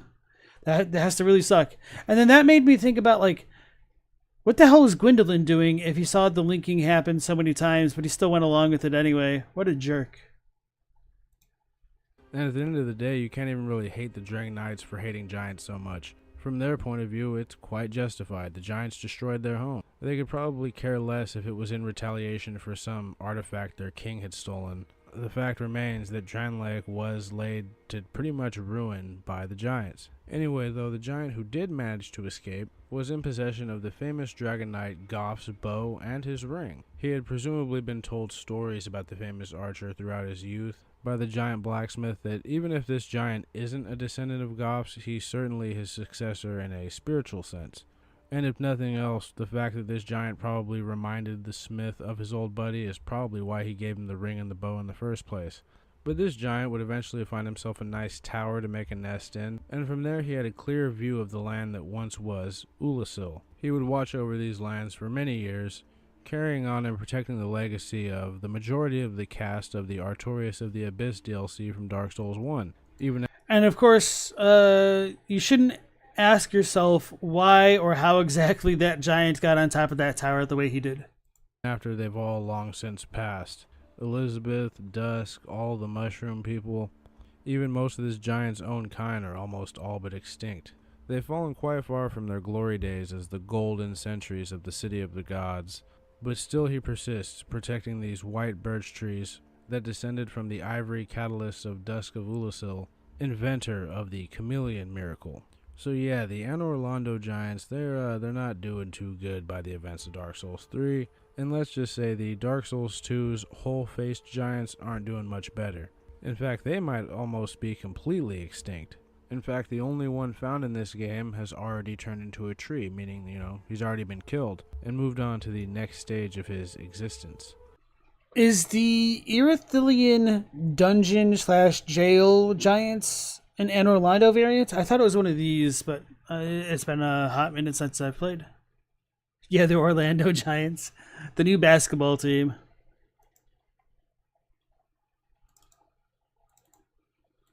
Now, there's technically another one of these trees at the Dark Firelink Shrine, but it's the same place, it's just in the past. So it's really just the same giant tree, and I imagine that goes without saying, but here I am saying it. Now, there is one other who may have some relation to the Dark Souls 2 race of giants, and that is none other than the famous Lord of Cinder, Yorm the Giant, who bears a somewhat striking resemblance to the giant lord that once conquered the ancient land of Drenleg in retaliation for a treasure being stolen from him. And you'd be forgiven for thinking that Yorm also didn't have a face like the Dark Souls 2 giants, but he actually does have one. I mean, you can see his red eyes, and you can pretty clearly see his face in the cutscene that plays when you go into the boss fight with Sigurd. It looks like he's got a giant chin and almost appears as though he's grinning. But he is referred to as a Greatwood by that message near Stormruler. It's tough to say if that's just there to imply that he's massive, built like an oak, or if it's instead meant to imply some relation to the Dark Souls 2 giants. It's not really very clear. But then again, few things ever are in this series. It's worth noting. Yeah, the Profaned Capital is one of the oddest things in Dark Souls 3. I still regret that we don't get to have seen Volnir down here, because, oh man, just like the way he popped out of the darkness in the original DS3 trailer was just peak. And then the actual fight with Volnir was just kind of a letdown in comparison, at least for me. Cathedral of the Deep has the DS1 style giant, but lanky. Right, but what about the dungeon? Or not the dungeon, but the jail? We never do see the DS1 and 3 giants faces without modding tools, so maybe they're meant to have the DS2 giant faces. That's kind of what I always felt. But at least DS2's ones are, well, yeah. DS3 has too many giants compared to DS1. Noting that Yorm's throne is also kind of reminiscent of the various king's thrones in Dark Souls 2 and its DLCs. But then again, the whole having to play the throne game with the Cinder Lords seems to be rooted in the concept that was introduced in Dark Souls 2, with the first flame being represented by the Throne of Want, and that only a true monarch may sit the throne. It certainly sounds a whole lot like how only the most powerful individuals are able to link the fire and become a Lord of Cinder. The rest are just burned away and turned into unkindled ash. But who is Yorm the Giant? I mean, next to Ludleth of Corland, he's arguably the most mysterious of the Lords of Cinder. So in many ways, he might be the most important giant of the Dark Souls history timeline. He's definitely important to the giant's history overall, as he's the only recorded one to have ever linked the fire and become a Lord of Cinder. But here's what we know. It was said that he descended from an ancient conqueror. Now that could be the giant lord from Dark Souls 2. It could also be High Lord Walnir, who's also described as being a conqueror. It also could be neither. Now, personally, I like to think it was the Giant Lord, but it could just as well not be. Now, it was also said that he was asked to lead by the very people his ancestor once subjugated, and that he agreed and fought valiantly as a one-man army defending this profaned capital or whatever land it once resided in from unknown foreign threats. And even though he did far more for these people than monarchs ever do, there were still those in his kingdom that doubted him. So to counter this, Yorm gave one of the 2 giant killing swords in his possession to the people so that they could, quote-unquote, remove him from office if they thought that they could do better, or at least try. And under his rule, the capital became prosperous. His throne room is littered with treasure that would make the Dragon Rider's boss room of Dark Souls 2 blush. Now, things were all well and good until he eventually lost one of the only people he cared about. It's sort of unclear who this mysterious person was, but their death left a lasting impact on Yorm to the point where he forsook his great shield and added a notch at the end of his machete, eventually developing a rather fearsome and devastatingly savage smashing technique. Now, unfortunately for Yorm, while he was... Who did he lose? Because I don't remember this, actually. And then Jake Peterson, nice to see you again. Night Scott said, the whole idea of someone who became Ash failing to be a Lord of Cinder is weird. If they turned to ash, the fire linking got 100% possible of the fuel from them. Not necessarily. So one of the differences with the ash is that they're called flameless ash in Japanese. So the implication is that because we are an ashen one, we cannot actually have the fire within us, which is why we need to ember up every time we die. So we don't know if we actually linked. That part is ambiguous, or if we failed to link, maybe because we couldn't keep the flame within us, which is partially another explanation for why our flame is so piddling if we try to link ourselves. Was off, presumably having fun adventures with Siegward on the battlefield. His kingdom had also become home to... Oh no, is that the... Oh no, this shows up in Elden Ring in the Nox places under the pavilions. I was wondering if this is in Anir Lim. A group of careless women. Part of it, not the entire thing, is there, but anyway. Relatives of a certain, as of yet unnamed, oracle. They possessed not even the faintest concept of the idea of consequences for their actions, and through the quote-unquote curse they possessed, triggered a flame to appear in the sky, which it almost immediately fell out of and onto the capital, possibly burying Yorm's entire kingdom underground in the process, while also turning many of the inhabitants into unspeakable abominations, and it pretty much led to almost a full collapse of what was once a great society. According to the description on his cinders, Yorm figured the only way to stop the profane flame was to link the first flame and become a Lord of Cinder. Reset the cycle, so to speak. So he entrusted the other giant-killing sword to his good friend Sigurd, and made him promise to slay him should he ever rise from the undead and not fulfill his duty. Hjorm then went on to link the fire and become one of the famous Lords of Cinder, almost as if to spite the folks that still doubted him. I mean, they had mockingly... Yeah, and I was going to say, and the most messed up thing about that is these people didn't even care about his sacrifice. Talk about a thankless action. Referred to him as Lord for years and possibly decades, and all the guy wanted to do was help them. He just wanted to be a good leader to his people. And look what happens when he makes the ultimate sacrifice. But unfortunately, Hjorm, he has nothing but bad luck. And when he linked the first flame, the profane flame reacted rather violently, incinerating all the human inhabitants of the profane capital, rendering the place now only a home for monsters. And by the events of Dark Souls 3, Hjorm would eventually rise from the dead and return to his home, only to find all the inhabitants incinerated, fused together, and burnt, charred up corpses. And this time he felt no desire to link the fire again. I mean, look what it did to his people the first time he did it. Now he may not have any people left, but I mean, who could imagine what kind of untold horrors might happen if he tried again, at least in his mind. He's probably traumatized by what linking the fire did to his kingdom. So that's why it takes his old buddy showing back up to remind him of his duty by helping an unnamed Tarnish slay the old giant. But in all seriousness though, Hjorm's story is one of the sadder ones in the game. We're still missing a lot of key details, but that's nothing new for Dark Souls, and I imagine some of that has to do with the fact that a lot of stuff having to do with Hjorm and the Profane Capital ended up getting cut or changed before the final game, so we just kind of have to make do with what we got when it comes to his lore. Now there's one... Yeah, I think some people have said, and I don't remember this, so somebody probably knows better than me, that it was thought Hjorm would have been fought in the place where we fight Udex Gundyr. And I don't know where we would have fought Gundyr or the champion Gundyr. But if Volnir was down here, the whole throne connection would make a lot more sense. I've been meaning to make a video about Volnir for a very, very long time and have just never gotten around to it. I think partially because I don't have DS3 on the PC and I kind of want camera mod footage of it, so it's just kind of like an excuse to not do it. But Volnir was supposed to mirror Nito's journey in that Nito is referred to as the first of the dead, but Volnir was supposed to be the last of the dead, and the crowns of the monarchs of DS2 were all supposed to have been gathered by Volnir and like melted into becoming his new crown.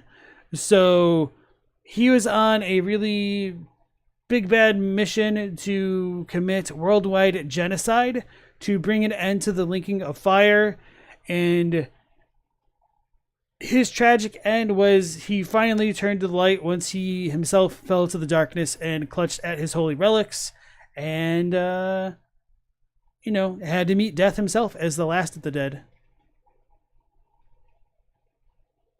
Stella says Hjorm was too pure for the world, especially for Dark Souls.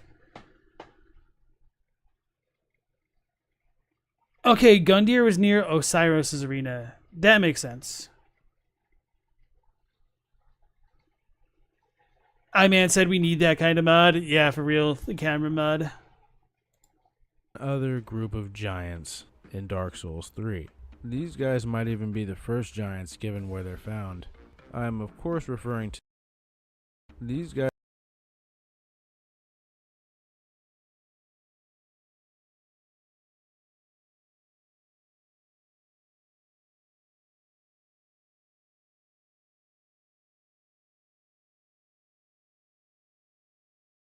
Guys might even...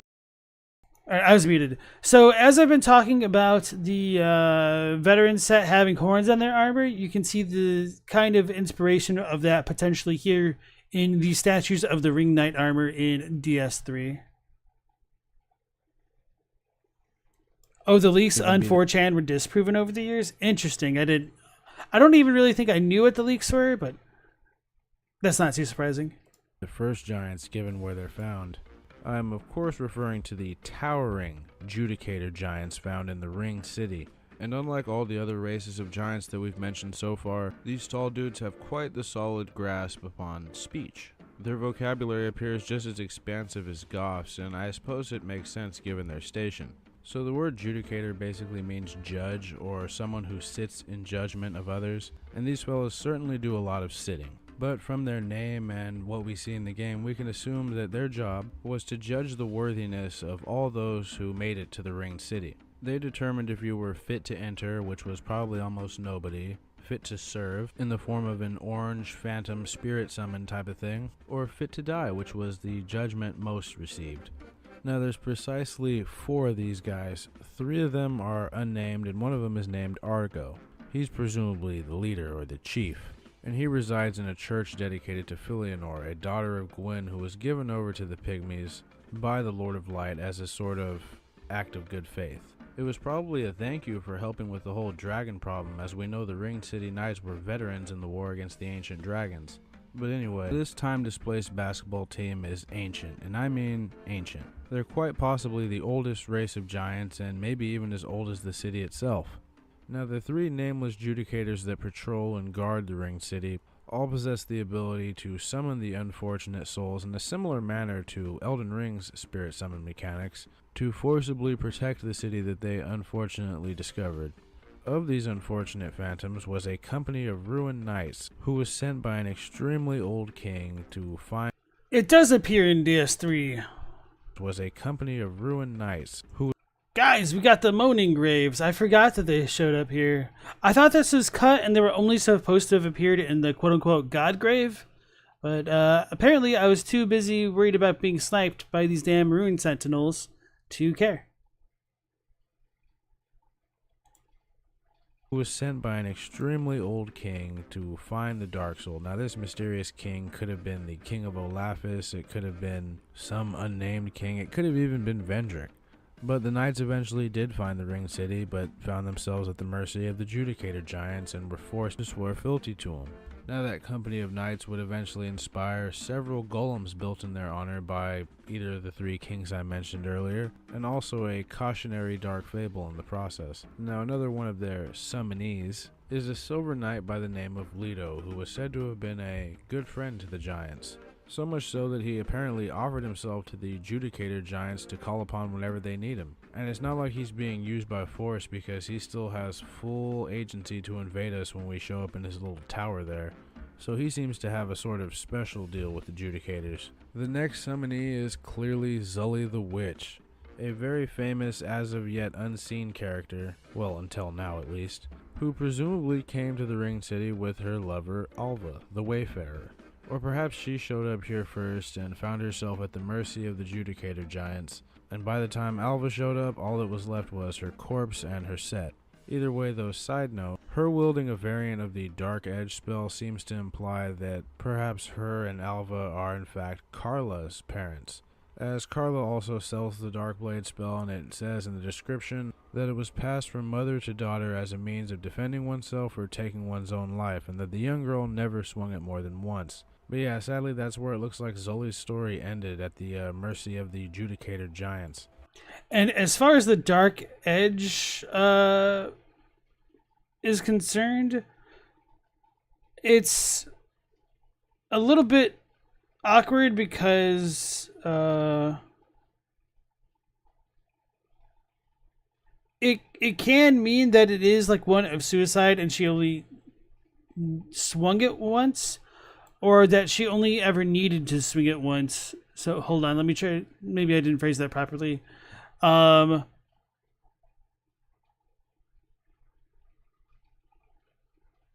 I guess it's not like that bad. The only difference is whether or not.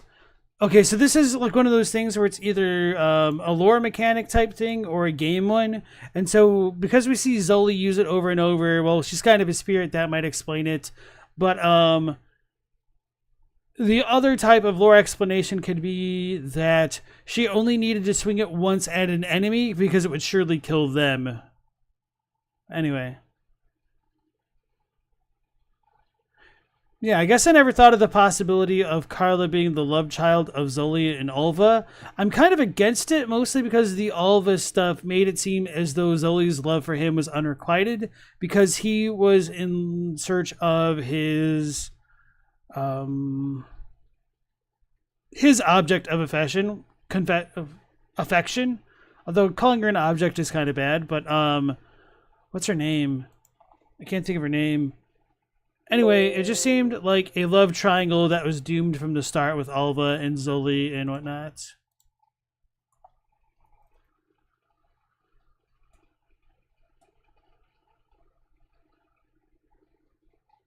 Yeah, the songs traditionally end in tragedy. The Saint.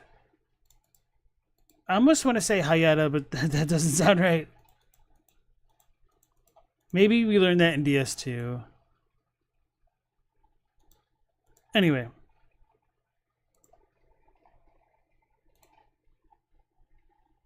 DS2 suggests that Zoli was unrequited. DS3 implies maybe it didn't stay that way forever, but things certainly went south in the Ring City. Yeah. Night Scott says, if you remember correctly, Carla's not undead, so she didn't use the spell to kill herself. She also doesn't seem to have ever put up a fight against anyone. Okay. Alva, on the other hand, somehow managed to avoid service to the Judicators, either by being too tough for them to crack, or by simply just avoiding them and devoting all of his time to protecting the remains of his beloved. Now, the last of their spirit summons is a bit of a funny one in my opinion, and only one of the Judicator giants is actually capable of summoning him, but he's a little reindeer dragon man. Now, the Judicator only summons him if you approach it from a certain direction, but the little dude rolls up and summons a whole dragon's mouth that blasts fire all over the area and is in many ways devastating. Now, Chief Judicator Argo is a bit different. He doesn't summon these spirits. He's probably capable of summoning them, but he doesn't. He instead uses a different kit of summons, one of which is a corporeal painted guardian. Those guys were the original guardians of the painting in Dark Souls 1, and they're... Yeah, I don't think I've ever gotten a good close-up of the dragon head summoning dude, now that he mentions it. Order's duty had been passed from generation to generation to the point where the current one guarding them back in Dark Souls 1 had forgotten the entire reason that their order was formed in the first place and why they were even guarding the paintings. He's also capable of summoning a Sasuke-looking warrior by the name of Half-Light. He wields the frayed blade, so I imagine that implies some kind of kinship with Midir, but he's wearing rags that were once a monastery robe.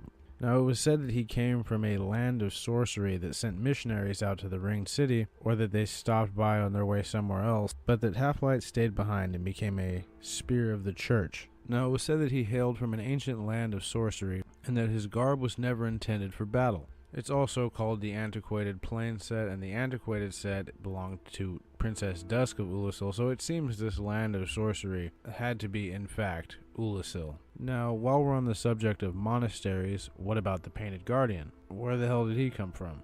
So in Dark Souls 1 we know they were the Painted Guardians, but in Dark Souls 2 none of them actually physically appear to my knowledge, but the set does, and it's called the Monastery set. And it was said to have been worn by the guardians of an ancient monastery in Lindelt, which is also where I think Anor Londo might have been located during the events of Dark Souls 2, but that's a whole can of worms for another video. Basically, I'm assuming that the Painted Guardian found his way out here in the same manner as Half-Light did. He just came from a different monastery and not as long ago. Now, Judicator Argo is also...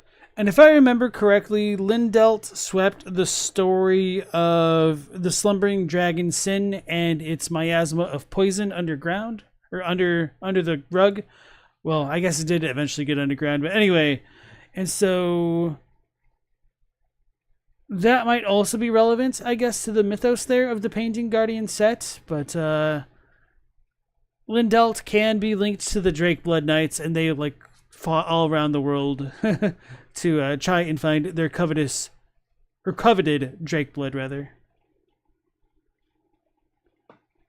Night Scott said, for a place that was supposedly hidden from the world for all of history, it's weird that the Ringed City was even accepted dignitaries, that they even accepted dignitaries from Ulasil. Why does Ulasil know of this place, especially if people theorize that Anor Londo pushed it toward light sorceries to keep them from the dark? So it is a little bit odd that Ulasil could know of the Ringed City, but There is a bunch of questions about the timelines of when things happened because, well, Ulasil was destroyed like 300 years before the events of DS1, according to an interview by Miyazaki. Ulasil itself could have been a much more ancient civilization, and many people have wondered whether or not Manus was like the primeval man, and if the grave of primeval man is...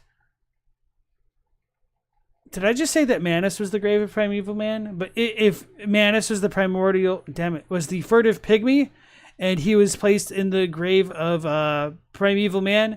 And so if he was essentially the primeval man, then wouldn't the pygmies of the Ringed City have some connection to him? And then therefore, could Ulasil have known about such connections?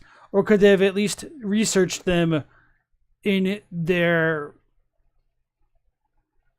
retrieval of Manus's corpse and his pendant? Now, of course, there should be a bit of a break in time since they didn't seem to know about that corpse of Manus to begin with until they met Koth. But then I guess we could also just blame it all on Koth in general to give ourselves an easy way out. And Night Scout, you think Half-Light is from modern Ulasil? What do you mean by modern Ulasil? Because I would say like modern Ulasil is the Darker Garden, and that's not in the best of states. So you're probably saying like the dusk time with Elizabeth. Before the fall to darkness. Or after, rather. I don't know. Close to before its collapse, right before Manus was awoken. That could make sense.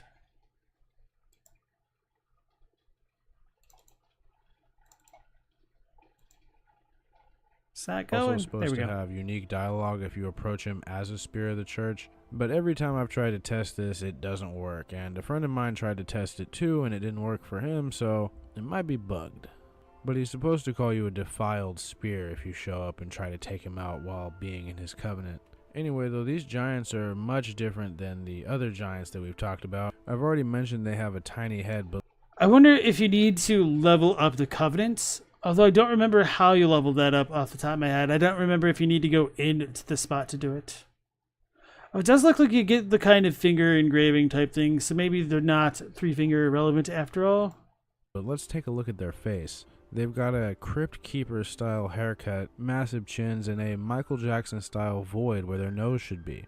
And as I previously said, they're also massively tall. And naturally, because they're so old and so tall, when they walk around, they do it in a sort of hunched over like manner. I mean, technically, we only ever see Argo standing and one of these judicators walking around. The others are just having a seat. I mean, I can't imagine how fucked their knees must be, let alone their back, but they appear to be undying, and yeah, they do respawn. They also don't appear to be hollowed, just really withered away, and maybe they're undead in the first place, who knows. But these giants have been here a ridiculously long time. They likely predate all other races of giant. Perhaps they're even the common ancestor that all those races share, and there 4 of them still stand at the edge of the world, doing their duty guarding the very dark soul of man itself. Several legendary adventurers met their fate at the hands of these legendary titans, and if nothing else, that should be respected. These guys were the final stop on a lot of powerful beings' journeys. And yeah, we don't get a whole lot of lore on these giants, but the implications of them is pretty crazy. They also have really fucking cool voices, or at least Argo does.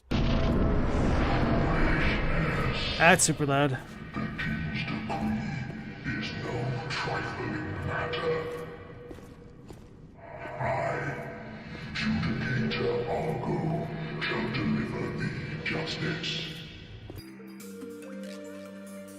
Epilogue: A giant's place in the Soulsborne sphere. The Donkey Kong music, though.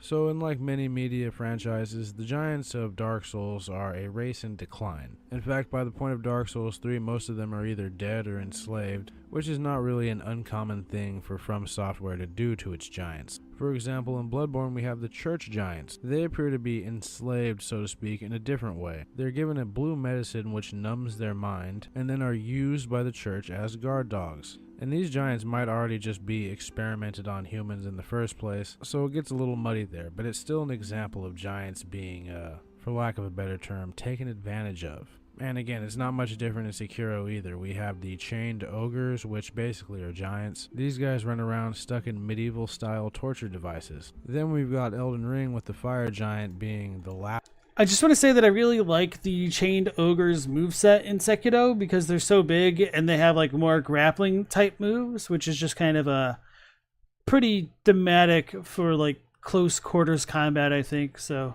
yeah.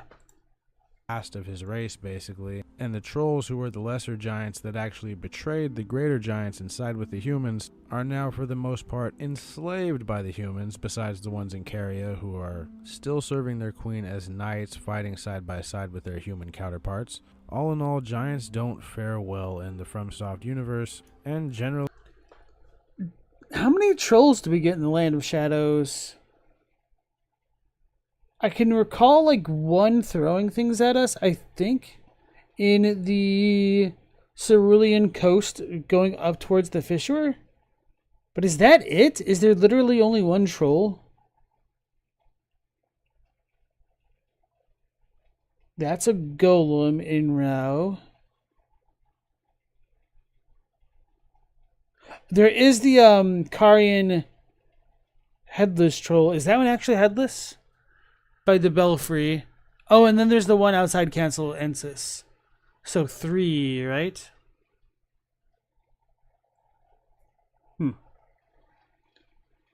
One Karian Troll Knight and maybe 2 Ghost Troll Knights. I'm pretty confident there's only the one Ghost. Okay, so we all seem to be kind of on the same page with that at least. Alright. Really, in most fantasy universes, giants don't do too well. I mean, look at God of War. Norse mythology as a whole has most of the giants dead. It's a bit of a trope at this point. One other thing I noticed while researching for this video was that there are no female giants. Or at least none that I could find any traces of. The only thing close to a female giant I could find was Gradia in Bloodborne. It's tough to say if female giants in the Souls universe even exist. Or maybe we have seen female ones and perhaps they're just indistinguishable from the males. It's a tough one to say, but it's just something I noticed. But to my knowledge, that was everything I had to say on the subject. Let's just say that the games don't do a great job of passing the Bechdel test if you're not playing a female protagonist. So, Gracia. With a T. She's not even like a real character. She's a corpse of a giant lady who used a rock as a weapon. That's literally her lore. That's all there is.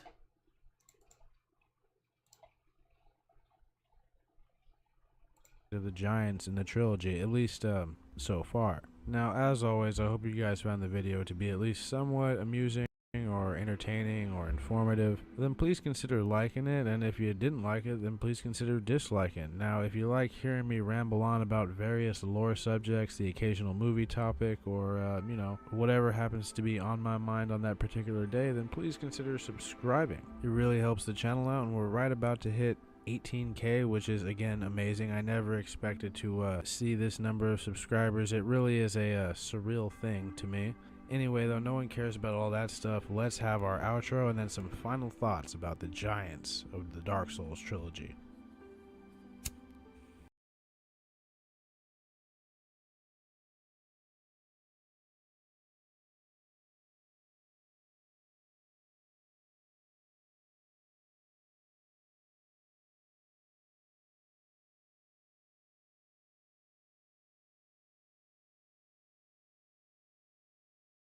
Fudge, I was muted. Okay, so Night Scout said, wasn't the Bechdel test about what women talk about rather than women showing up? Sort of. So I don't remember every point on the Bechdel test off the top of my head, but the main gist of it is, are women present in a movie, piece of fiction, media, whatever you want to call it, and if a woman does show up, does she actually have a role which treats her like a person? Meaning, does she talk to another character? Does she talk to another character that's also female? And if they do they talk about something other than men or something like directly pertinent to a man's desires, I guess. So I might be misremembering a thing or two about that, but like that's the main gist of it.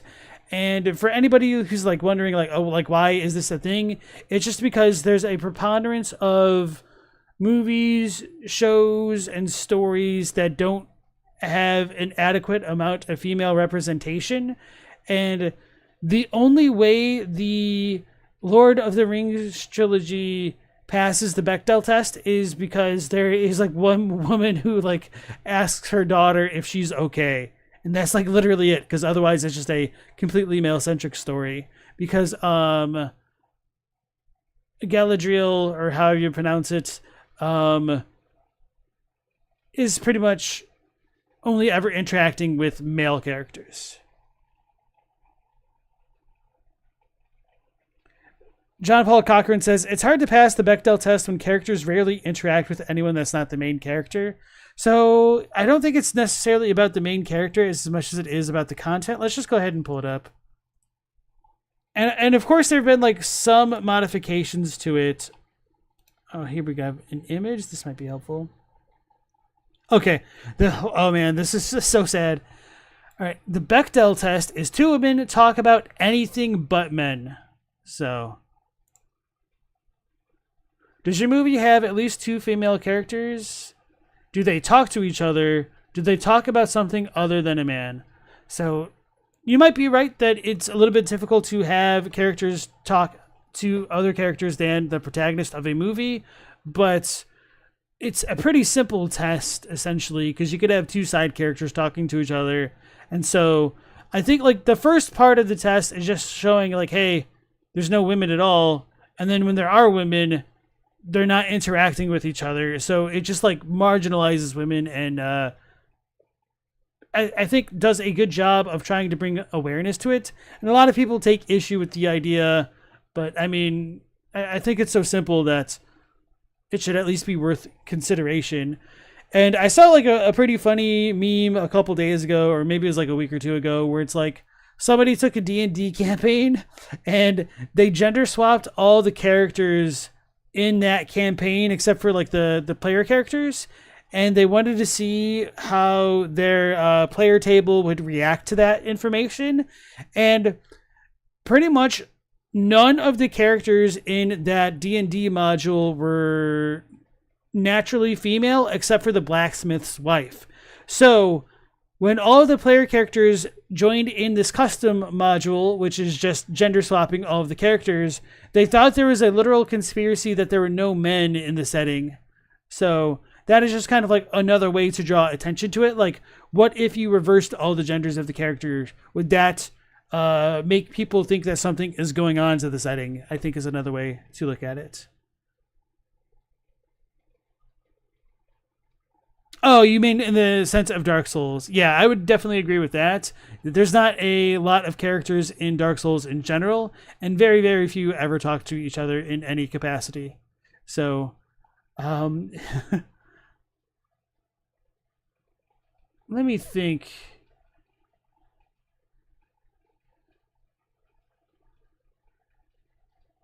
Don't we have a summon where the characters talk at all, other than Egon? I thought... Well, it's kind of like Selen talking to Jaren, but that's not right. That doesn't accomplish the goal.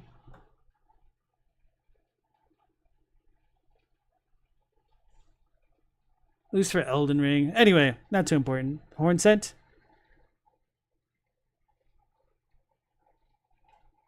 Matthew said, it's strange though. You'd think that if a lack of representation is a real problem in a given piece of work, you just know, right? What's the point of the test if it doesn't stand out? Well, that's actually the point of it. It's because it's so normalized to not show or represent women that people don't even recognize that they're not being represented, which is what the point of the Bechdel test is supposed to do.